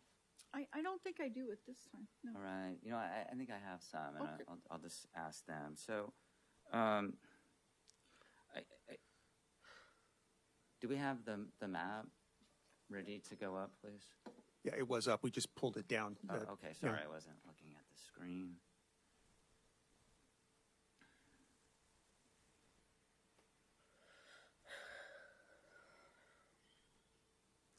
Okay, and you know, Councilmember Davis, I'm glad that you brought up the village, because whatever discussions, you know, moving forward with this entire area obviously would include the village. That makes sense. So 125 Valley, that's the property that's next to the village. That's the larger square that's got the pattern. So the current square footage of that building is 55,000 square feet? Okay, right. And then under current zoning, what is the maximum size building that could go on that site under current zoning? believe it was about 118,000 combined for the entire area. Okay, 118,000. Okay, so basically doubling the size of the current building. All right. And then, part of our, research trying to understand, the types of uses. So I remember being on the planning commission and then on the council, there was a lot of heated discussion with the public in regards to freight forwarding. And so there's a current cap. And is that an ordinance? Yes, it's part of the zoning district regulations. Okay, and what's that cap? The cap is 20% of the square footage within the district. Within the district, okay. And then, so within the district, half of that's in use right now? Yeah, I think we're at about 10%. Okay, so this particular site, it could be a freight forwarding site if they got a new tenant. Are there docks? They'd have to, just procedurally, it would require a use permit. Freight Okay. forwarding isn't permitted by right, so it would be a public hearing before the planning commission. Got it. And then, I'm just kind of curious, just thinking of other potential heavy truck use, but that's not freight forwarding. So we have some of that use already in the industrial park, correct? Yeah, there's some kind of more traditional warehouses, yes. Okay. So, like Amazon Fresh or Buy Right, they're not freight forwarding, but, okay. And Bright Rental, that would also not be a freight forwarding Correct. company. Correct. Okay. All right. Those are the only questions that I have for staff. So I have a question to follow Okay. up. Does this building have docks? I don't believe it does. Yeah, I didn't think so. Okay. yeah. Okay. Well, that brings up another question for me, which is if the property owner wanted to come before the city with an application to put in loading docks, the current zoning allows that, correct? We would want to know what the uses would be accommodated by those extra doors. Because again, if it were a freight forwarder, that would require a use permit. If it were going to be a more traditional warehouse, that would be allowed by right. Allowed by right. Okay. Another question. Oh, okay. Yeah, sure. John, do you think that this site, knowing what you know about the park, would even be suitable for freight forwarding, given that entrance off Valley seems like it would be difficult to navigate with a semi-truck? I think it'd be a very challenging site to do that. We have had interest from a previous owner, though, about using part of that for truck parking, which would not be a permitted use. So, but it is a very challenging access road in, Yeah. especially for freight. Yes. That's what I thought. All right. So, Excuse me, yes. Mr. Mayor, there's one other thing though too. Distribution isn't necessarily, I don't know if we are splitting hairs on distribution and freight forwarding. Distribution is different from fulfillment. So Amazon, Van Waters, or Fresh is kind of fulfillment. It's going to an end customer. Distribution could be, here's a warehouse, we're collecting all of these shipments coming in by air and by sea, and then we're putting them on big trucks to go to these other fulfillment centers. A little bit different from freight forwarding, but also involves a lot of trucks. Yeah, I mean, I think if you're getting a semi-truck in and out of that parcel, I think would be very challenging. Could be. Could be. Yeah. So, I mean, even if you're stocking it, and you have smaller vehicles like Amazon trucks that are going out, you're still going to need to stock that warehouse regularly, and that stock's coming in on semis would be my understanding. Anyway. All right. So any other questions for staff? Okay.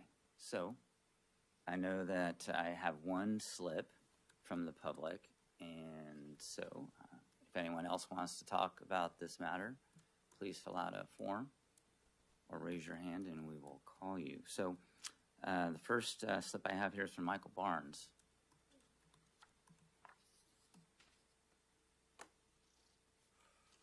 Good evening, Mayor, City Council. My name is Michael Barnes. I'm a Brisbane resident. I really couldn't make heads or tails of the staff report, so I prepared a statement as I usually do. It may go just a little bit off topic because I couldn't figure out what the plan was here. But first, I do want to reiterate some of the comments I've already heard from the City Council. To what new uses will the warehouses be zoned? You don't have any uses yet. This is kind of, I gave you guys an address a while back about the process and how the processes aren't well defined, they're not followed, and they don't ever lead to anything. And I think you're starting a whole new process that is going to be another wild goose chase. What uses will be decreed non-conforming? I kind of wonder if your spot zoning of these 3 warehouse locations could be considered a taking.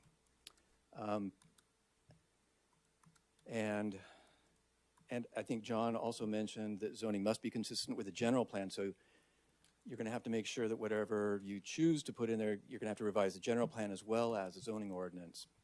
And I read something recently where overlay zones are being challenged. And I don't know if that's been resolved or not, but if you're talking about putting housing in there and you're relying upon your housing overlay from the Parkside Precise Plan, you may want to make sure that that will remain in the future. But my prepared statement was, I cited the New York Times bestseller Abundance, written by Ezra Klein and Derek Thompson at your November 6th meeting. As you recall, the authors believe that liberal cities fail to build things like housing and infrastructure because of your fixation with processes and regulation. This was again evident at your November 20th meeting. Back in 2015, you hired MIG Consulting to develop the Parkside Precise Plan, which included the Bank of America site. MIG delivered a presentation on June 2nd, 2016 that described the real estate market research that they did and what could and could not feasibly be built. The conclusions of your hired experts was that retail was infeasible. Having hired and heard your experts, you rejected their market research and adopted a vision for the Bank of America site, a single-story retail in the 2017 Parkside Precise Plan. 5 years later, in 2022, you again rejected this market knowledge when buying the Bank of America site. The City Council claimed to have no plans for the Bank of America site. Much like you're saying tonight, you have no plans for these 3 warehouses, meaning that no due diligence for feasible use of the site had been performed. That is why general funds were used to buy the Bank of America property. After purchasing the B of A site, you did no planning for 3 years with the excuse narrative that high-speed rail could change the configuration of Old County Road. Any responsible agency or business would have done due diligence before purchasing the land. You didn't, but then you had 3 years after purchase to perform real estate market analysis studies and develop plans for both the existing and the high-speed rail configurations of Old County Road. But your choice was to just, spend the money on the bond of just over $300,000 for that period of time. And then you came to this city this year, the citizens, and asked them what they wanted on the B of A site, as if anything were possible. And that's similar to what you're saying tonight. Anything is possible for these warehouses that you're talking about. You received the results of your citizen outreach on November 20th, and you were then expected to provide direction for your contractor, Good City, to pursue. Instead, you invented this new process, detached from either MIG or Good City's market research. At least the original Parkside plan only cost the city a couple $100,000, but your Bank of America cost is at $4.75 million and rising. Since there does not appear to be a clear path to a feasible project, end the Bank of America process so that you can stop the bleeding. And next time, do market research before you buy a property, not after. And a final comment is that this reminds me of the Sierra Point Park Plan. It feels to me like mission creep. The park plan out at Sierra Point started with Parcel R, and then it went to the northern part of the eastern Bayshore, and then it encompassed the entire eastern Bayshore, which the city owns, all of it. But it was mission creep, and it led to a result that was infeasible, a $50 million project, and it stopped, dead. And I feel that you started this off with the Bank of America site, and now you've cherry-picked a few other warehouses, and it just feels like mission creep, and you haven't resolved the one question you've got before you, which is what to do with the Bank of America site.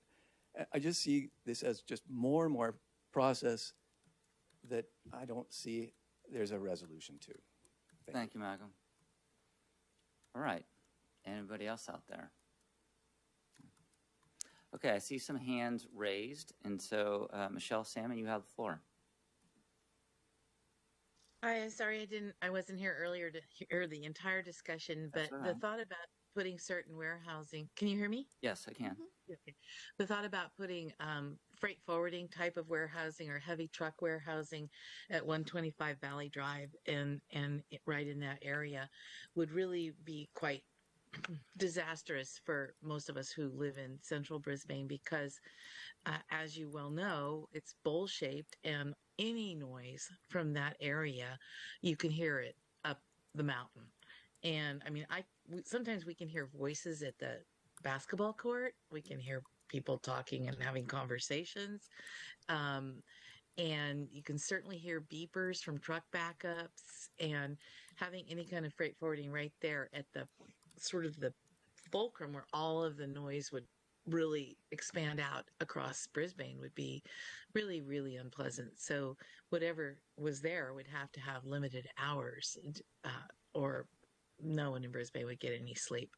And also right now, that Heirloom Company, they have some really, really, really bright lights that are definitely not in line with the dark skies ordinance. And I thought someone was going to talk to them about that, but it hasn't happened yet. Those shine the brightest lights that shine at night from where we are. So I hope we can do something about that. But I'd be very concerned about putting heavy freight forwarding right there. So thank you. I know you guys are working really hard on this, and I'm sorry you just got beat up, but just keep doing the best job you can do with it, because it's a complicated, difficult property to work with. Thanks. Thank you, Michelle. All right, anybody else? Okay. Council discussion. I know some council members wanted to have some discussion.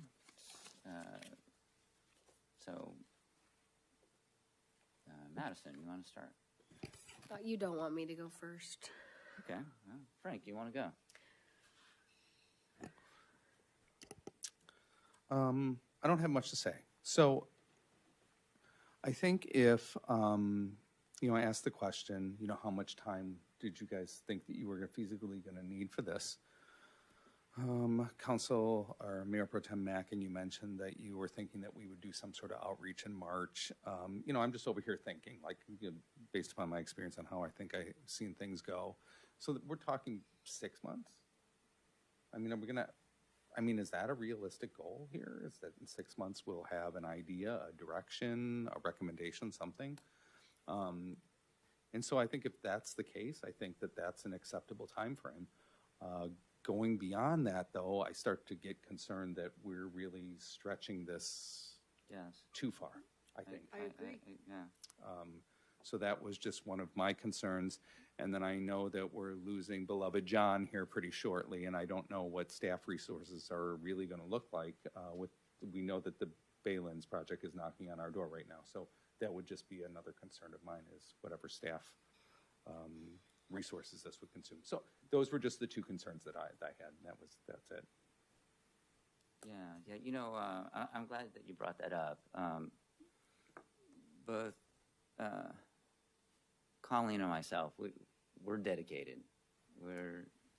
We've been having conversations with staff. We formed a group. Is going to be Christina and Julia and Maz, and they've been very supportive of helping us to understand what is feasible. That's really the most important thing. Mm-hmm. What is feasible, and start to eliminate the unfeasible, so that then we narrow the focus. And through that process, I hope that within, granted we're going into the holidays, but sometime in January, late January, we have a pretty good understanding of what can be done. And then just being in constant, just updating the council where we are, and then hopefully making a recommendation sooner than later. But we'd like to give ourselves some space. You don't want to come up with a time frame that maybe you bit off more than you could chew, right? So having 6 months, I think would be I think would be a reasonable time frame. If I might just add, another consideration, Frank, that makes it hard to give you an absolute answer to that is scheduling staff time. We work often when they're available. And if we decide this could go to the Planning Commission, we don't want to interfere with other work that they have. Mm-hmm. So we have to work with scheduling. And that just, I could give you a date and say, I really want to do it by this date, but we're also working with staff and we don't want to interfere with Baylands, Quarry, anything else that also needs to keep moving. So we're doing what we can on our end, just, trying to work with when we can schedule time with staff and not be an impediment to what they're trying to move down the road. Yeah, and also being mindful of costs. Right. Terry. So I think that staff working with the subcommittee is being very generous with their time as they see fit. But, if you're talking about a non-conforming use overlay that's got to be done within 120 days if we do an emergency ordinance, and we're talking about having to do a general plan amendment to decide the use of this, and that is going to take up a tremendous amount of time from the Planning Commission, from staff, from legal. I don't see this as being viable right now at this time that we're going through all the other issues that we are going through, notwithstanding having the change in our planning staff, but also with the amount of work that being in compliance with what we need to do on the Baylands, the quarry application, the other applications that may come in, especially when there is no knocking at the door in the exact moment of now on any of these properties. I also am very concerned that putting an emergency non-conforming use over these parcels gives the impression, even if it's just temporary, that we have a plan for it and that we have some other use. And I do agree that it could be construed by some of these are brand new owners that just took ownership of these properties within the last 60 or 90 days. And now they're being told that they are going to have restrictions put on those properties. And I think that's sort of a bait and switch that the city is sort of pulling on them, especially when we know that those property owners typically are not interested in housing. And well, it's the unspoken in the room that these properties are going to be zoned for housing because that's what's important to some of the residents and some of the council. And it's a priority for many state and local governments. And it's needed. But I think that's really putting words in our mouth that it's not going to be industrial, it's not going to be warehousing, it's not going to be what these are right now. I'm also very concerned that we're including the property that is the post office. I think the post office is really important to the city of Brisbane and to its residents. I think that, again, we are trying to make a big blank slate for a ton of housing. And I'm not sure that that's the best thing for us, necessarily. I do agree with I I had the same question on why we're excluding the shopping center if all of a sudden we're going to have this blank slate of everything's unconforming. What the intentions are with excluding that, except maybe it's already zoned for what we want it to be. But I don't know, because I think people want to change that to housing also. And so I think we're trying to rush something on this overlay that would need to be done in 120 days, not in 6 months when we even decide what we want to do or what we think we might want to do. And I don't think it's really appropriate to have a partial council making the decisions without other input from, granted, we've had a lot of input from we have consultants, a lot, and and the public I'm not too. always a big fan of consultants in any respect, but this is the kind of thing to do a general plan change, and a major one at that. That really is going to take a lot of legal and professional time. And so at this point, I would not be in favor of doing the conditional overlay of non-conforming uses on these properties. May I chime in on one thing, Mr. Mayor? Terry, you mentioned housing all over there.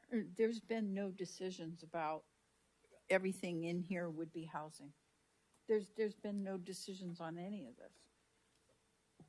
No, there's been no decisions, but our mayor did say housing is important. Well, I understand what you're saying. I think coming from where we have the consultant on 70 Old County talking about 6-story buildings, and some people were horrified. Part of looking at this area is there a way to get housing in some other areas, or one other area even, that would not be as obtrusive? It doesn't have to be 6 stories, but just trying to figure out possibilities. And some of these areas could end up just remaining what they are. But, I mean, you could go forward without the non-conforming, but then anyone makes a decision between now and whenever. I just don't think that we would.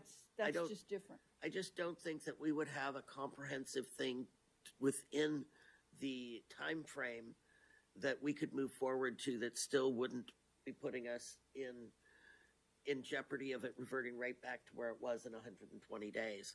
I also, have you reached out to any of these property owners? We've had the conversation already about doing that today. Okay, but we haven't reached out to any property owners, and I think Yeah. that that's really premature to be bringing it forward here before that's even happened. Well, it's also, it's a difficult conversation with property owners, because there is no it to discuss with them other than Except the they are no existing longer. uses could go on. There's just a pause is what we were asking for, Yeah. that it not change. So, John, I just wanted to get some clarification. So when we were talking this afternoon, so there's a couple of routes that we can go in regards to the non-conforming. And if you could just kind of explain those steps, please. So there are really two different ways of doing this. One is if the council were to adopt an urgency ordinance and there's certain findings that need to be made, I think it has to be by a 4/5 supermajority, then that basically puts like an immediate freeze on future development within whatever district or properties you apply the ordinance to. And that's to give you time to address the issue that was the basis for the urgency ordinance, whatever the health, safety, welfare, finding. So that's the period of time. You have 45 days and you can extend it. You may be able to extend it more than another 90. I'm not sure, Terry. I'd have to verify that. But that's puts an immediate freeze on everything, right? Mm-hmm. But then it has that cap. You have to make a decision within so many days. If the other route is if the council were to initiate a general plan amendment and rezoning, that goes through the normal planning commission process. What it doesn't do, though, is put any kind of hold on anybody's property rights until such time as that zoning is changed. So that's the difference, really. The urgency ordinance takes effect immediately, and you have a pretty high bar, theoretically, of the findings to be able to initiate that and adopt it. And you have a shorter time, but you put a freeze on everybody at the current time. The other process takes longer. It's a normal process, but it just doesn't put a freeze on anybody's ability to operate until such time as you adopt zoning down the road. Got it. And then, so for tonight, if that was the direction of the council, to do the regular process, not the emergency one, because you're talking about the high bar, and we felt that maybe, you know, we couldn't meet the nexus, and now you just added this other situation where you need 4/5 of the council, and you know, we haven't heard from everybody, but we might not get there, so that might just be moot. So the regular process, though, what's a potential time window? Could that be something that we could do, say, within 3 months to 9 months? Yeah, it's sort of, I don't know if it's a chicken and the egg, but I think, you're fundamentally, you have to answer, what are you rezoning for? Yes. Right? The zoning regulations are definitely the tail. You have to decide what properties you're interested in and what is the new zoning.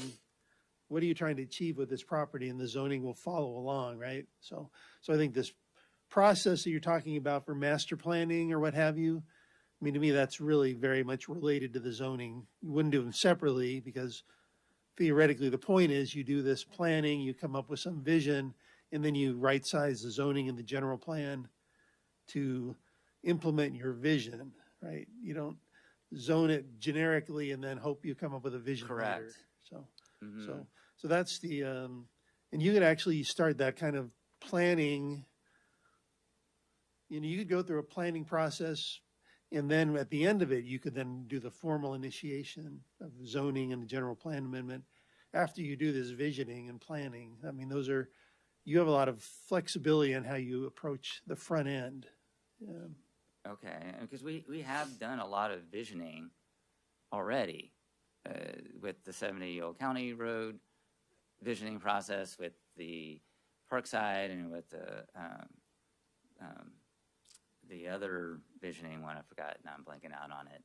But we have a body of information. When the ad hoc committee was coming together, we had staff put together the document from MIG, and you go through that document. It's very, well thought out, and it shows all of the input that was already brought to the council. In the end, we only used half of it or part of it because of our housing element, but the other part, which is now Parkside 2, that didn't get to the next level. That there was no zoning overlay for that. It just stayed where it is. Okay. So if the council was to move forward with the regular non-conforming, it would then come back to the council for a formal type of process. So can you just explain that? I mean, because right now there's like a two-step process, correct? Yeah, there's a resolution you have to adopt. You can adopt it tonight because you don't have it in front of you. That basically authorizes or directs the staff to initiate this rezoning general plan amendment. So then you initiate it. Typically, when the council does that, then you provide direction to the planning commission as to what exactly it is you're suggesting they look at in terms of, rezoning to what, amending the general plan for what. And then we go through an implementation phase. I would say, again, in the sensitivity of the Baylands, you wouldn't want those overlapping. You'd have to be, almost by the end of Q1 next year, you'd have to be through the planning commission, I would think, to avoid overlapping with the Baylands. Honestly, that's going to be a lift. I think that's going to be a real challenge. But you have council members who are dedicated to providing some of the vision background. Maybe that will help it along, but that's going to be pretty aggressive. And then, but by going this non-emergency route, there isn't I mean, obviously we want to do it. There's no sooner than deadline. later, but there's no deadline. Push Correct. on. There's no deadline on the Correct. city. Yes. Right, and so then we can work through that process. Though I know Councilmember Kern would like to see something in 6 months, and we would, I guess, see how things play out, because no one's got a crystal ball with the Baylands, and anyone who's been on this council for long enough knows that those things don't happen when they say they're going to happen, right? So it's been forever. And who knows how long that process will be before the Planning Commission actually does have their first hearing. So, is it my turn? Yes, sorry. So I feel that this step is premature, and I don't share the concern that that 125 Valley, I mean, because that's really what you're talking about ultimately. Like, I think it's highly unlikely that SFO Apparel is going to make any large changes, or the post office. I think we're really talking about 125 Valley and that barren lot that's a part of that parcel, and that being under new ownership. So I think that's really where maybe some of this is stemming from. I don't see that that's going to be a parcel that's going to be really suitable for any kind of freight forwarding. So that concern to justify needing like an emergency, non-conforming, just doesn't make sense to me. I think step one here is really having conversations with Prologis in the village. This is all related to our parcel at 70 Old County. So to me, everything else is not, we need to get Bank of America across the finish line. And if housing is going to be part of that, we need to figure out a way to make the scale of housing work for our community. I think 3 stories is the scale that's going to work. So if we cannot make that doable on 70 Old County, and that's really like the only thing that pencils out according to Good City is some form of housing, then I think we need to be looking at ways that needs to be the focus that's informing this, is like, how are we implementing housing in a way that's going to make sense for our community? And is that by looking at the post office? Like, that's not accomplishing that goal. To me, it's looking at, parcels that we own. And I think that's really where the committee should be focusing their time and energy. I also think a lot of the focus should be on the parcel that's directly adjacent, which is the village. If the village doesn't want to play ball, I mean, that's the key. That's the parcel that matters the most to Bank of America. They're sister sites, essentially. So to me, I think that's going to require a conversation with them. I don't think Prologis is going to respond well to this at all. I actually think this approach will damage our relationship with them, and could do so have significant damage. And they have just acquired even more parcels in Crocker. I would not take that risk. We need to have a good relationship with them. We need to not force them to the table. We need to invite them to the table. This, to me, is forcing them to the table. And so I don't think that we're going to get what we want by taking this approach. I think you start out, you say, we want to have a meeting, we want to talk, let's explore what the opportunities are for this site. We feel that, the community has responded, and these uses are uses that we think is the future of what belongs here. And how can we partner together? Can we partner together? They might say no. that's good information for us to have, to know, okay, well, what force do we want to throw at this and what really is appropriate? Ultimately, what are we trying to accomplish? From my perspective, the short-term goal is we need to figure out what's happening with Bank of America. That's our responsibility. And we need to do this quickly. So who's gonna partner, who's not gonna partner, what parcels do we have to work with, what's feasible? Can we get something built on Bank of America that makes sense? And if we cannot, what are we gonna do about it? How are we going to, we need to sell off that property and we need to figure out a different strategy. But I would hope that we would spend our time with really, really focused on having an end product for that site in 6 months. So to me, it's meeting with Prologis, meeting with the village, looking at our parcels, and going from there. My concern, and this is what I said in the last meeting, is like getting the community excited about some other plan, a Parkside 2 plan that, you know, has all of these fantastic things that I'm sure we can come up with, but ultimately being something that, you know, is realistically never going to happen. And so I would hate for us to throw time and energy creating something that is not going to happen, or, you know, is so focused on other parcels and private property. So I think we need to have our property at the forefront and everything else is secondary. So I would hope that the committee would get some of these answers first, and then we could talk about what's the right approach to yield what we want. But this, to me, it's cart before the horse. Mr. Mayor, Yeah, absolutely, yeah. I hear you loud and clear. And the difficult part is to talk to property owners and say, hey, we have all this input and we want to do something else. And they say, what would you like to do? And we say, we don't know yet. What do you do with that?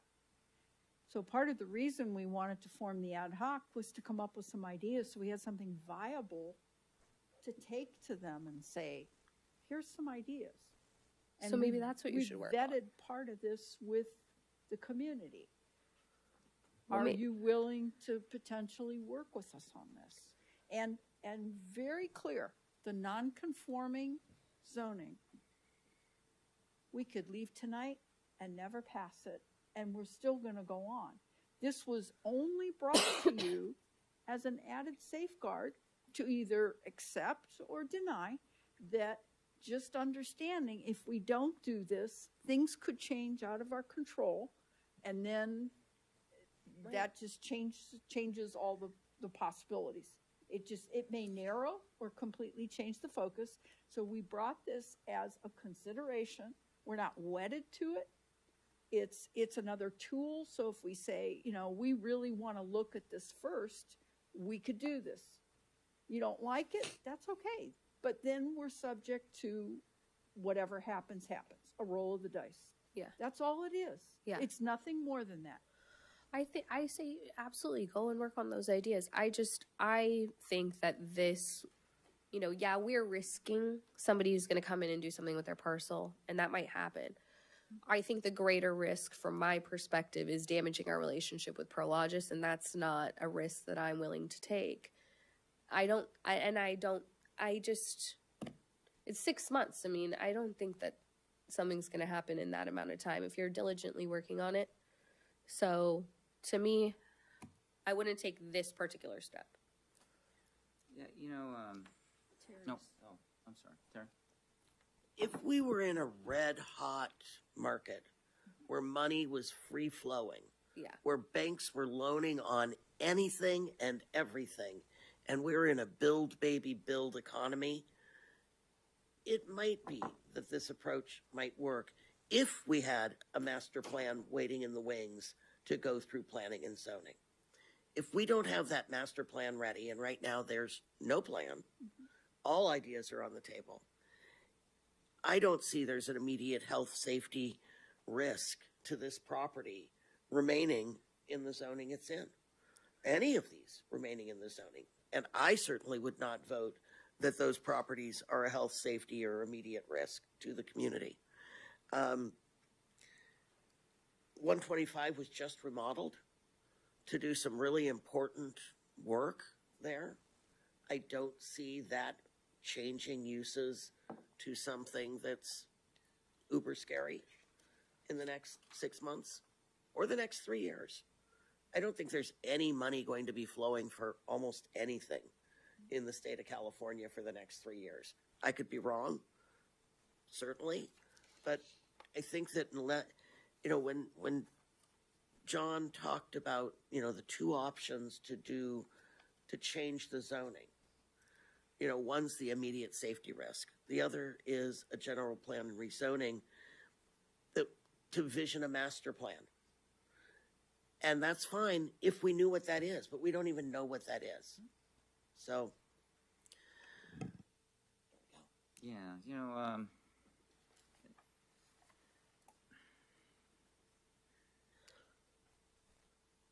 we felt that by having a non-conforming, it gives us some space to not worry that any of these parcels could be built on with the current zoning, which is warehouse use. We know that our community would like to see other uses. We've done the workshops. They've given us feedback.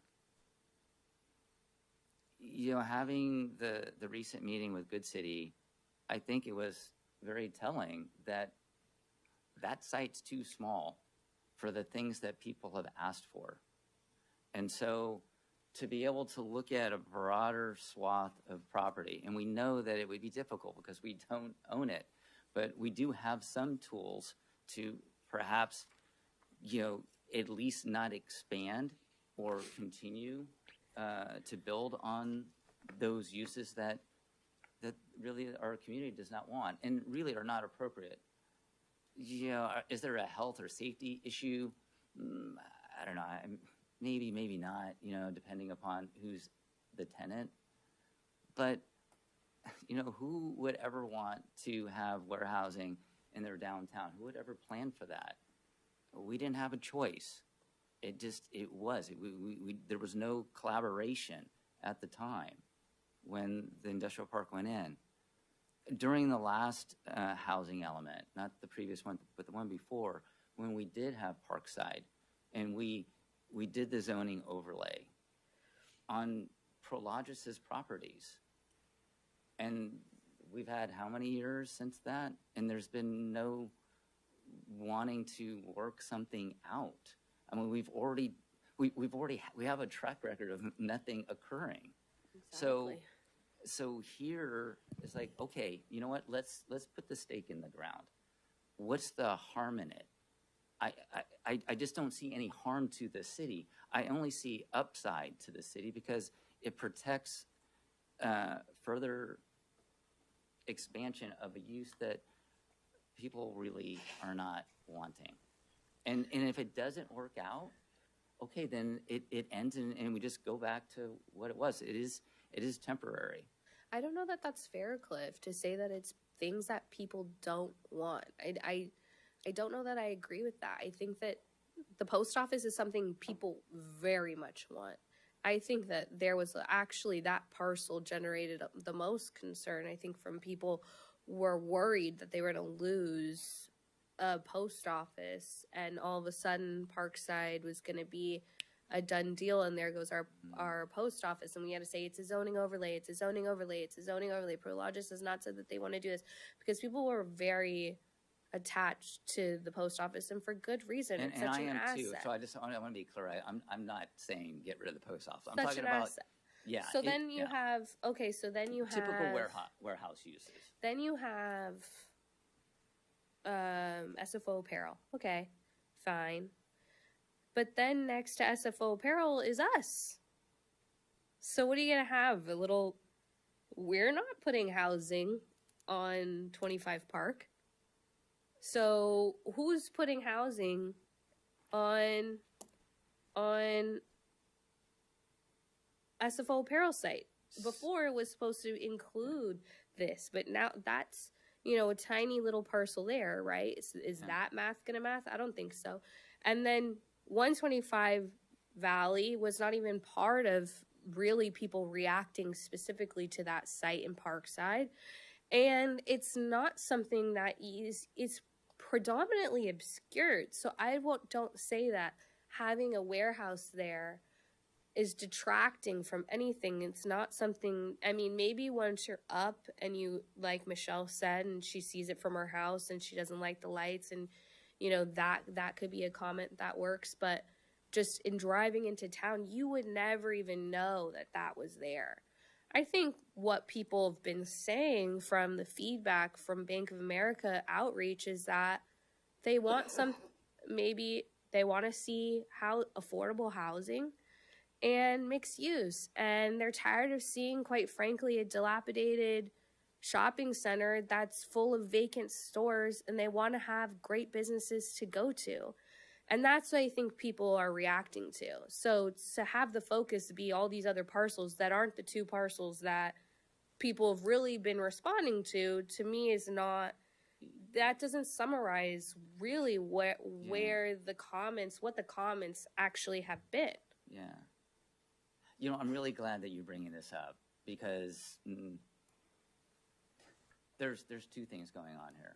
There's one that is the non-conforming, and then there's the other, which is the visioning for the entire site, right? So the non-conforming is just to give a pause for particular warehouse use. Now, that doesn't mean that we're saying, oh, we don't want the post office. That's, I mean, I just, you know, I want to be clear, and I'm sorry if it made it seem like that was the case. No, not at all. There's kind of like a parallel track where we need to be looking at the entire site so that we can accommodate the things that the community wants, while also addressing some of the wanting to keep the local feel of Brisbane too. And you just need the space. And so this is focused on non-conforming. What the ad hoc is doing, right? And this really is brought by just two council members. This isn't brought by the ad hoc committee, though we sit on it. But really, the ad hoc committee is going to be looking at these sites and trying to figure out, okay, how do we put forth a really good plan? Or how do we put forth good options for the council and the community to work on? And then eventually, hopefully, rezone that is uses that we can all get behind and be proud of. And knowing that it will take time to eventually, or maybe never, get developed. But at least we got to give it a try. We got to give it a shot. Doing nothing gets you nothing. And so let's try it out. That's all we're asking, is give it a shot. And if it doesn't work, then okay. We're not going to take away any of the current uses.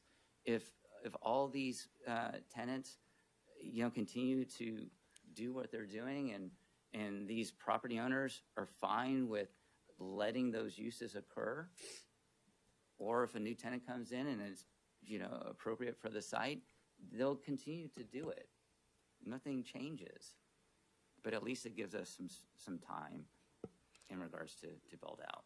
So if I may, I think that the subcommittee, or not subcommittee, however you want to call it, has time. But what it really needs to be is a master plan that comes back, goes through the channels, and gets all the buy-in from staff, and then we put the master plan into place. And, you know, I've seen many of these. Sitting on the airport land use committee, all these cities that are within the area of influence of the airport have done master plans, whether it's a downtown specific plan, or a master plan for a segment of El Camino Real, or a segment of Linden Avenue. But they come in with a well-developed, well-defined master plan that's then going through the general plan amendment procedures and comes before that group to be approved for, whether the uses are appropriate. And so I've seen quite a few of these come through, and they are really very detailed, very specific, and they're called a master plan for a reason. That's what the vision is for their city or a segment of their city. And I think that's what your group is, your subcommittee is trying to affect, is to take all the different consultants we've had in the past that had a vision for a segment or a section or housing overlay or this or that, and combine them to make a master plan so that there is the vision, so you can have some control with what happens when a willing property owner wants to do that. But I think that needs to be first step, is to get that master plan well on its way before it goes to making any zoning or non-conforming uses. I think that's the way that you get something that's cohesive. And Colleen, you've been talking about having a cohesive plan and not just being forced by whatever developer comes in and says, I want to plunk this down. And I think that that's important to do, but I think it's not something that we can think is going to happen in the next 3 months or probably 6 months or maybe even the next year. I think it's going to take a lot of work, and I think it's going to take a lot of staff time, and it's going to take community involvement. So I don't think completely tying it to what the B of A building site is going to be really working in this respect for this whole for the master plan. And you can call it Parkside 2 or a master plan or, however you want to call it. But I think that that's more of how we need to look at it, not that we're looking at throwing a blanket on these properties to start. And of course, if you're going to do that when it gets to the master plan stage, and maybe you're there now to going and looking at what a master plan might, putting those building blocks in place. I think that certainly the village needs to be included in that master plan, because what happens there is going to shape what needs to happen somewhere else. I mean, if that were raised and it was complete housing, let's just say, there's going to be a need for some of those ancillary shops. How are we going to integrate that? So I think if you're going to want to call it a master plan, I think you need to go down the proper route and do it where you devise the master plan, then take it to the planning and do a general plan amendment and rezoning that method. I agree with you 100%, right? But there's two things. There's the master plan, and then there's, can we do non-conforming of these warehouses? No, I think I disagree, and I feel like we're beating a dead horse almost. I mean, like, if we're reacting to non-conforming, my vote is no. I'm not convinced about the urgency in that. So.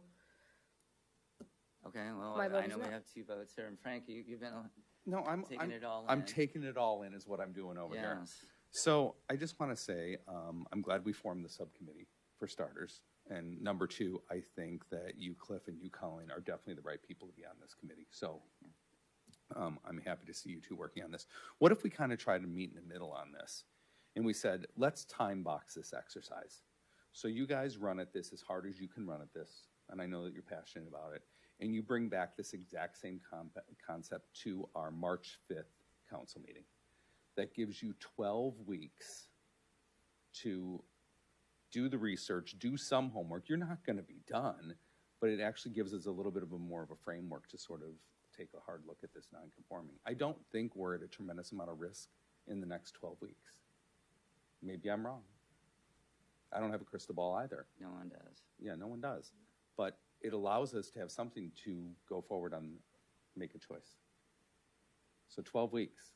What can you guys do in 12 weeks? We really don't know. That's the answer. Again, we would like to make everything go faster. We've had multiple meetings, so we're trying to move it fast. I also just want to comment, Terry, what you said is true, but a general plan is what a lot of cities do. And you can blame me. This whole idea in ad hoc committee was mine, because I think it's a bad move to develop 70-year-old county and ignore all the admonitions about the problems of everything around it that everybody keeps bringing up, but we got to do something with Old County. And that's where I was coming from. And that's what I think is important, because we could do nothing. We could dissolve the ad hoc and do nothing, and someone's going to decide for us. And then we're going to end up going, what do we do with 70-year-old county? We're going to put 6-story housing, going to put 3-story, 4-story housing, and then people are going to come in here and say, the building's too tall. You're blocking the view. Why would you do that on that corner? So I just asked could we for once explore the possibilities? And that might lead to going to a general plan.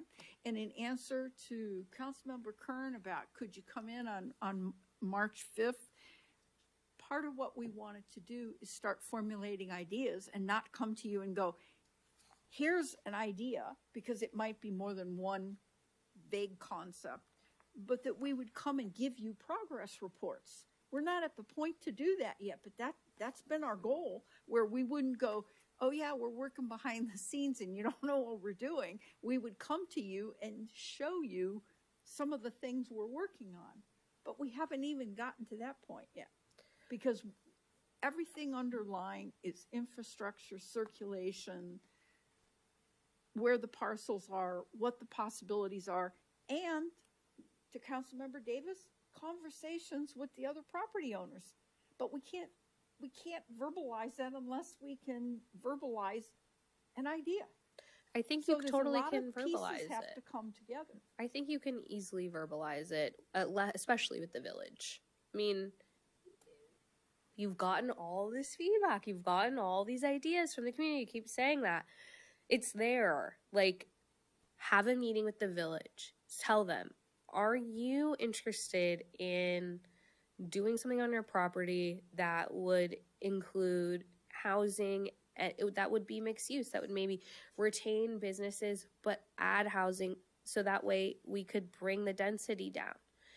You could zone all day long, we could zone all day long until we're blue in the face, but if you don't have any willing parties, then we're still going to be sitting here trying to determine what's happening with the parcel that we own. And there's only so much time that we can take sitting on our hands waiting for something to happen. Like, is it a year? Is it 2? Is it 3? Like, how long is that process? And so to me, like, that's the step one. Non-conforming and doing all this and putting our planning commission through this and staff is just, we disagree on the appropriate next steps. And I think you have a different way of approaching it. If I'm a property owner and you came to me and said, hey, our residents are saying this and this. Hey, how about, would you like to build housing? I'd go, no. Why should I do anything than what I'm doing? Because you haven't shown me anything. So you just want to force them. You want to say, okay, like, we're just going to strip away. Now you can't, like that. I'm not coming, as a property owner, I'm not coming to that conversation happy. Those are not the only two options, Madison. It's not this or this. There's other ways. I don't think it's that black or white. I just don't. I think approach and what you have to show makes a difference in being a compelling hook to have someone interested in hearing more. So what would you be planning to show? Like a full-blown master plan? Like, when is that? What do you need to have that conversation? That's what we're working on, to identify what would that look like. We just started. Exactly. We just started. But we'd like to give ourselves some space. And no, I'm just asking questions. Yeah, I'm just trying to figure out absolutely. what you guys are going to do. And I appreciate your comments, Madison, because obviously what we're doing right now is not working. So what we are proposing is doing something different. Obviously, we do the zoning overlay. There's no impacts on Prologis's properties whatsoever. They can do whatever they want with those properties. And what kind of conversations have we had? And it's been zero. So, okay, maybe we do something like this non-conforming. Okay, now Prologis and others are, now they're paying attention. The city is serious about doing something because in the past we haven't been real serious, and that's why we don't get anything done in regards to these properties here. And if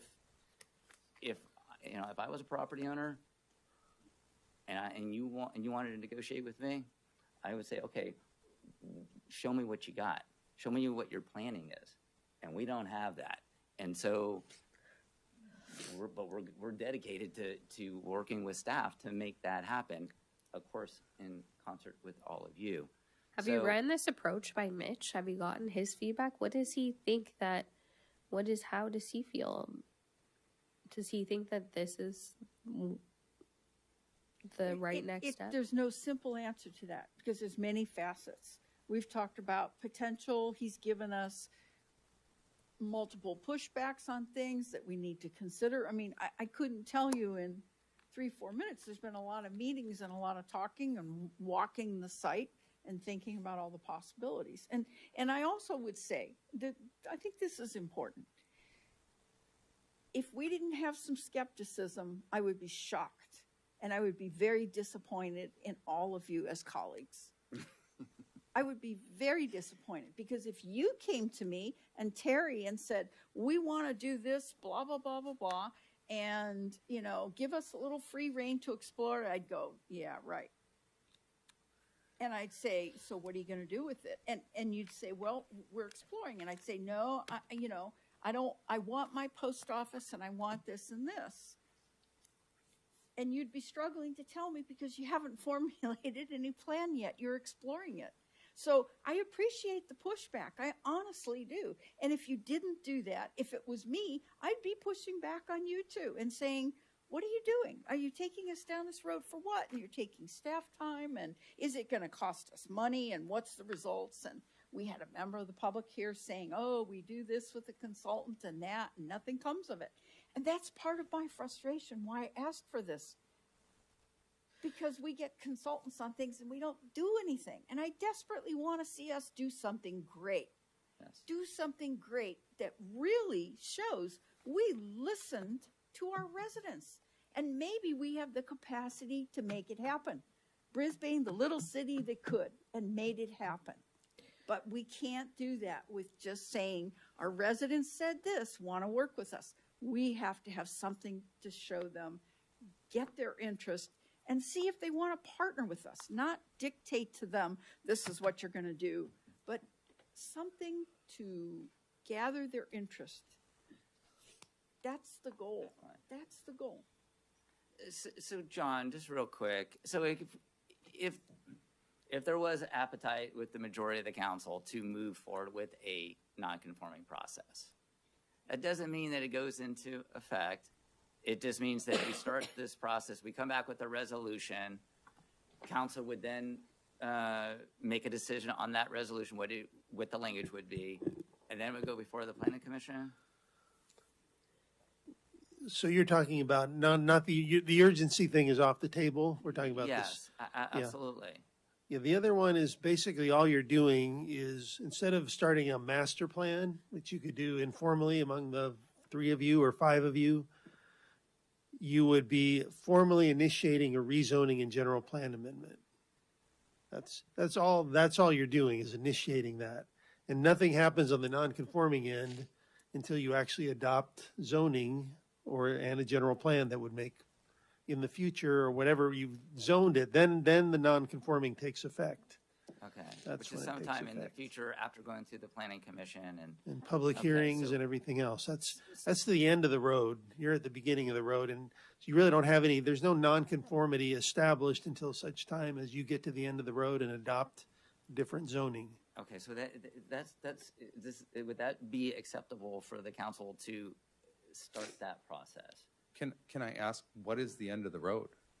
Rezoning. Well, I understand. What date is it? Grab a date, any date. You're in Vegas. Make a bet. Year and a half? No. day past my retirement. No. Oh, yeah, well, that doesn't count. That's not a good answer, Sean. That's in like 10 minutes. Yeah, exactly. All I can say, Frank, is May I that, speak to that? I'm sorry. I'd like to share this. Some of this is, I know what you're trying to get. This is really subjective because I can't anticipate the kinds of things that may come up. I would not be candid. I would not have anticipated this conversation 2 months ago when I was doing plannings associated with the Balins and how we're going to be using the planning commission. Things come up. There may be complications associated with the Balins discussion as well. So I'm uncomfortable even spitballing a date for you because there are too many variables, as I would see, that can cause delays. yeah, you And know, and thank That's just you the for that. reality. But then by not having an idea when this could be done, when the non-conforming could be done, for me, and I have been void of feelings on this entire subject, so I'm trying to stay fact-based, the value of the non-conforming goes away when I don't know when it's coming. Exactly. So I want to give you guys the breathing room that you want to have, and I want to support you because I think this is the right approach. But doing the non-conforming now, I'm like, I don't really know what we're talking about because we don't really have a goal now. You at the end have of the this. breathing room. You have the breathing room. I don't want to slow you down. I want to support you guys. I think the distinction Councilmember O'Connell brought up, are you trying to head towards a master plan? We've never said we wanted a master plan. We said we just wanted to explore. So if you all want a master plan, that's a different thing. That's not what we asked for. I could see the potential that you might, but you haven't seen anything and weighed in whether you want to move forward in that regard.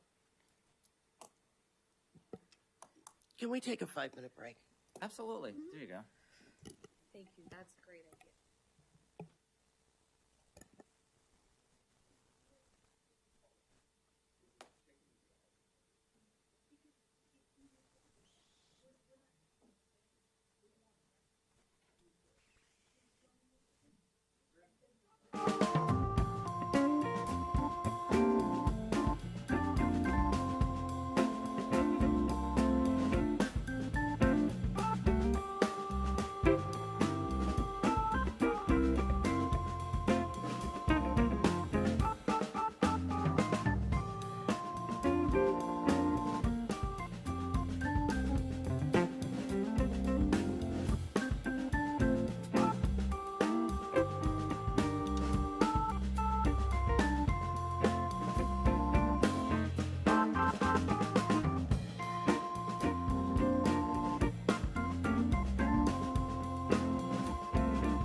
All right, thank you, Ingrid. Welcome back, everyone, to Brisbane City Council meeting. We were in discussion of item G.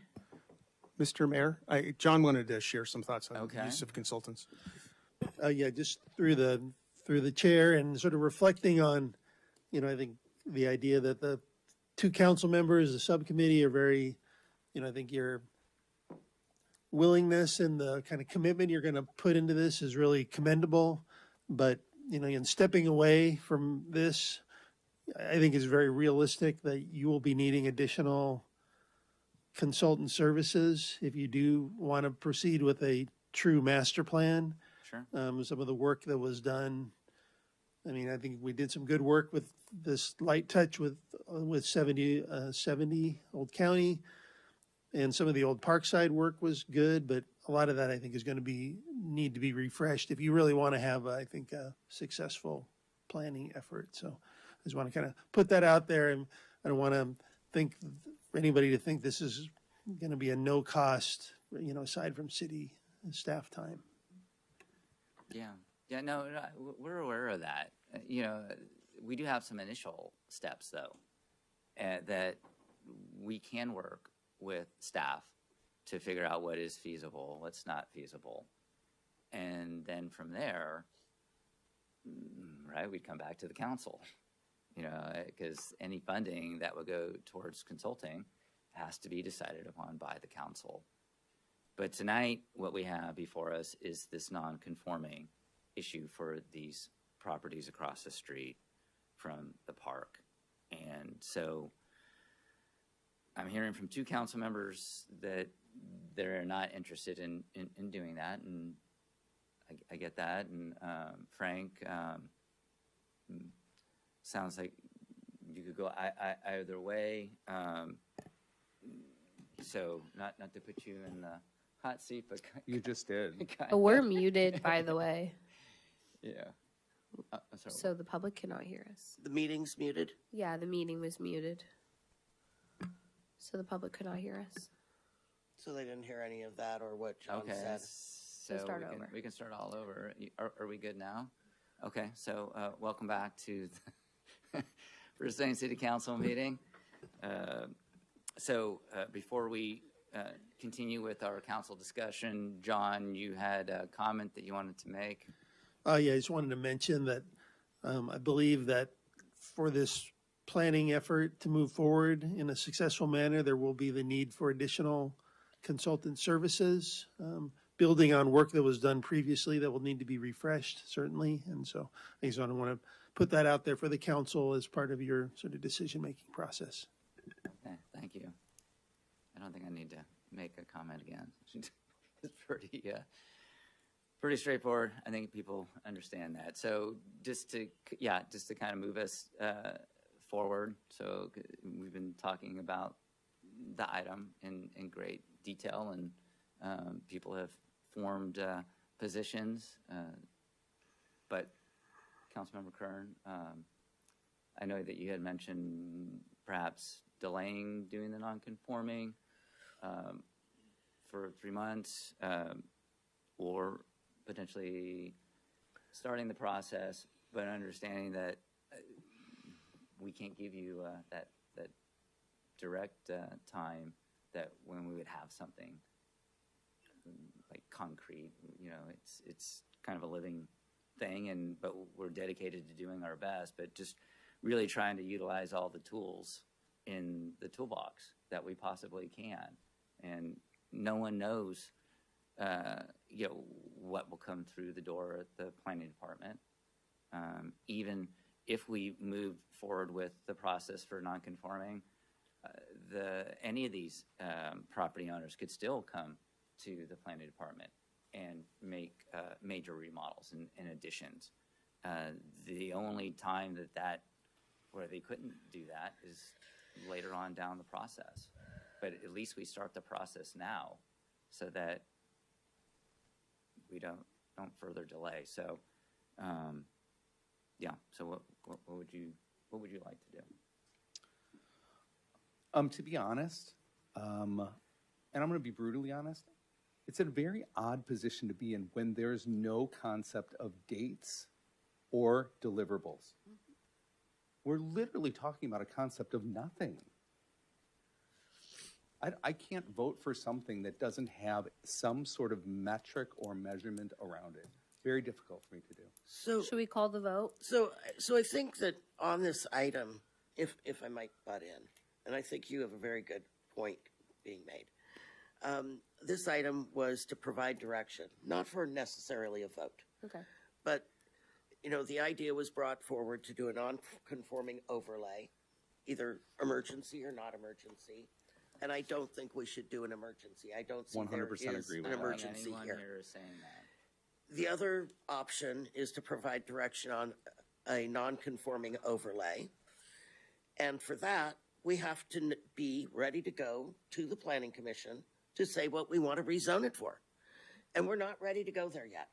So I would like to send this back to the subcommittee to look at what they want to do and whether that's called a master plan or an overlay or whatever you want to call it, that's going to take rezoning.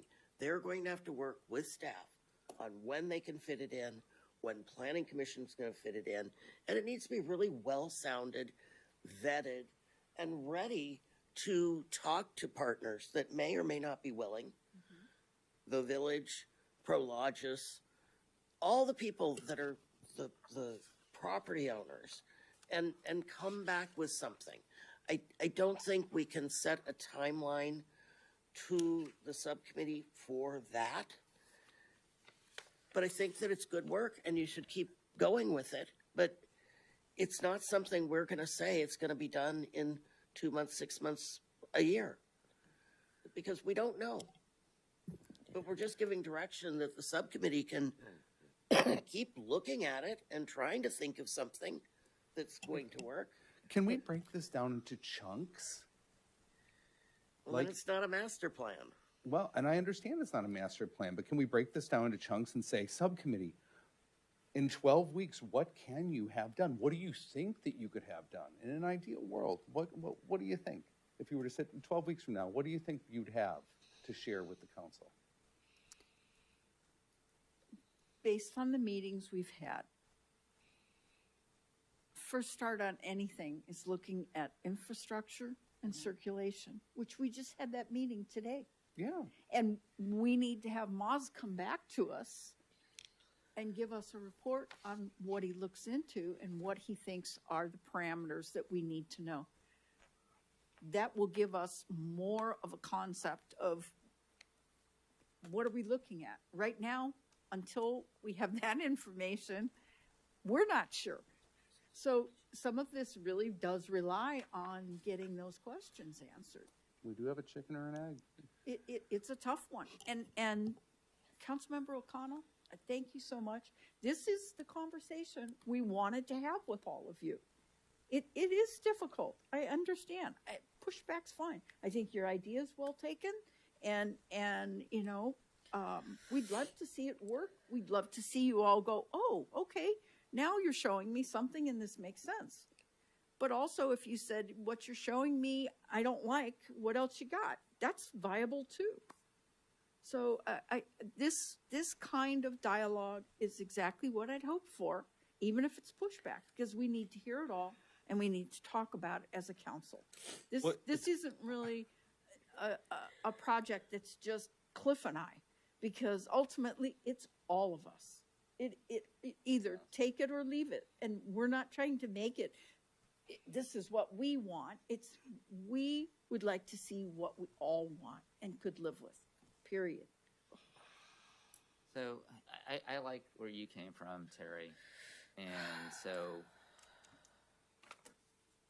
putting it back to the subcommittee or the ad hoc committee to work with staff, get some more meat on the bones.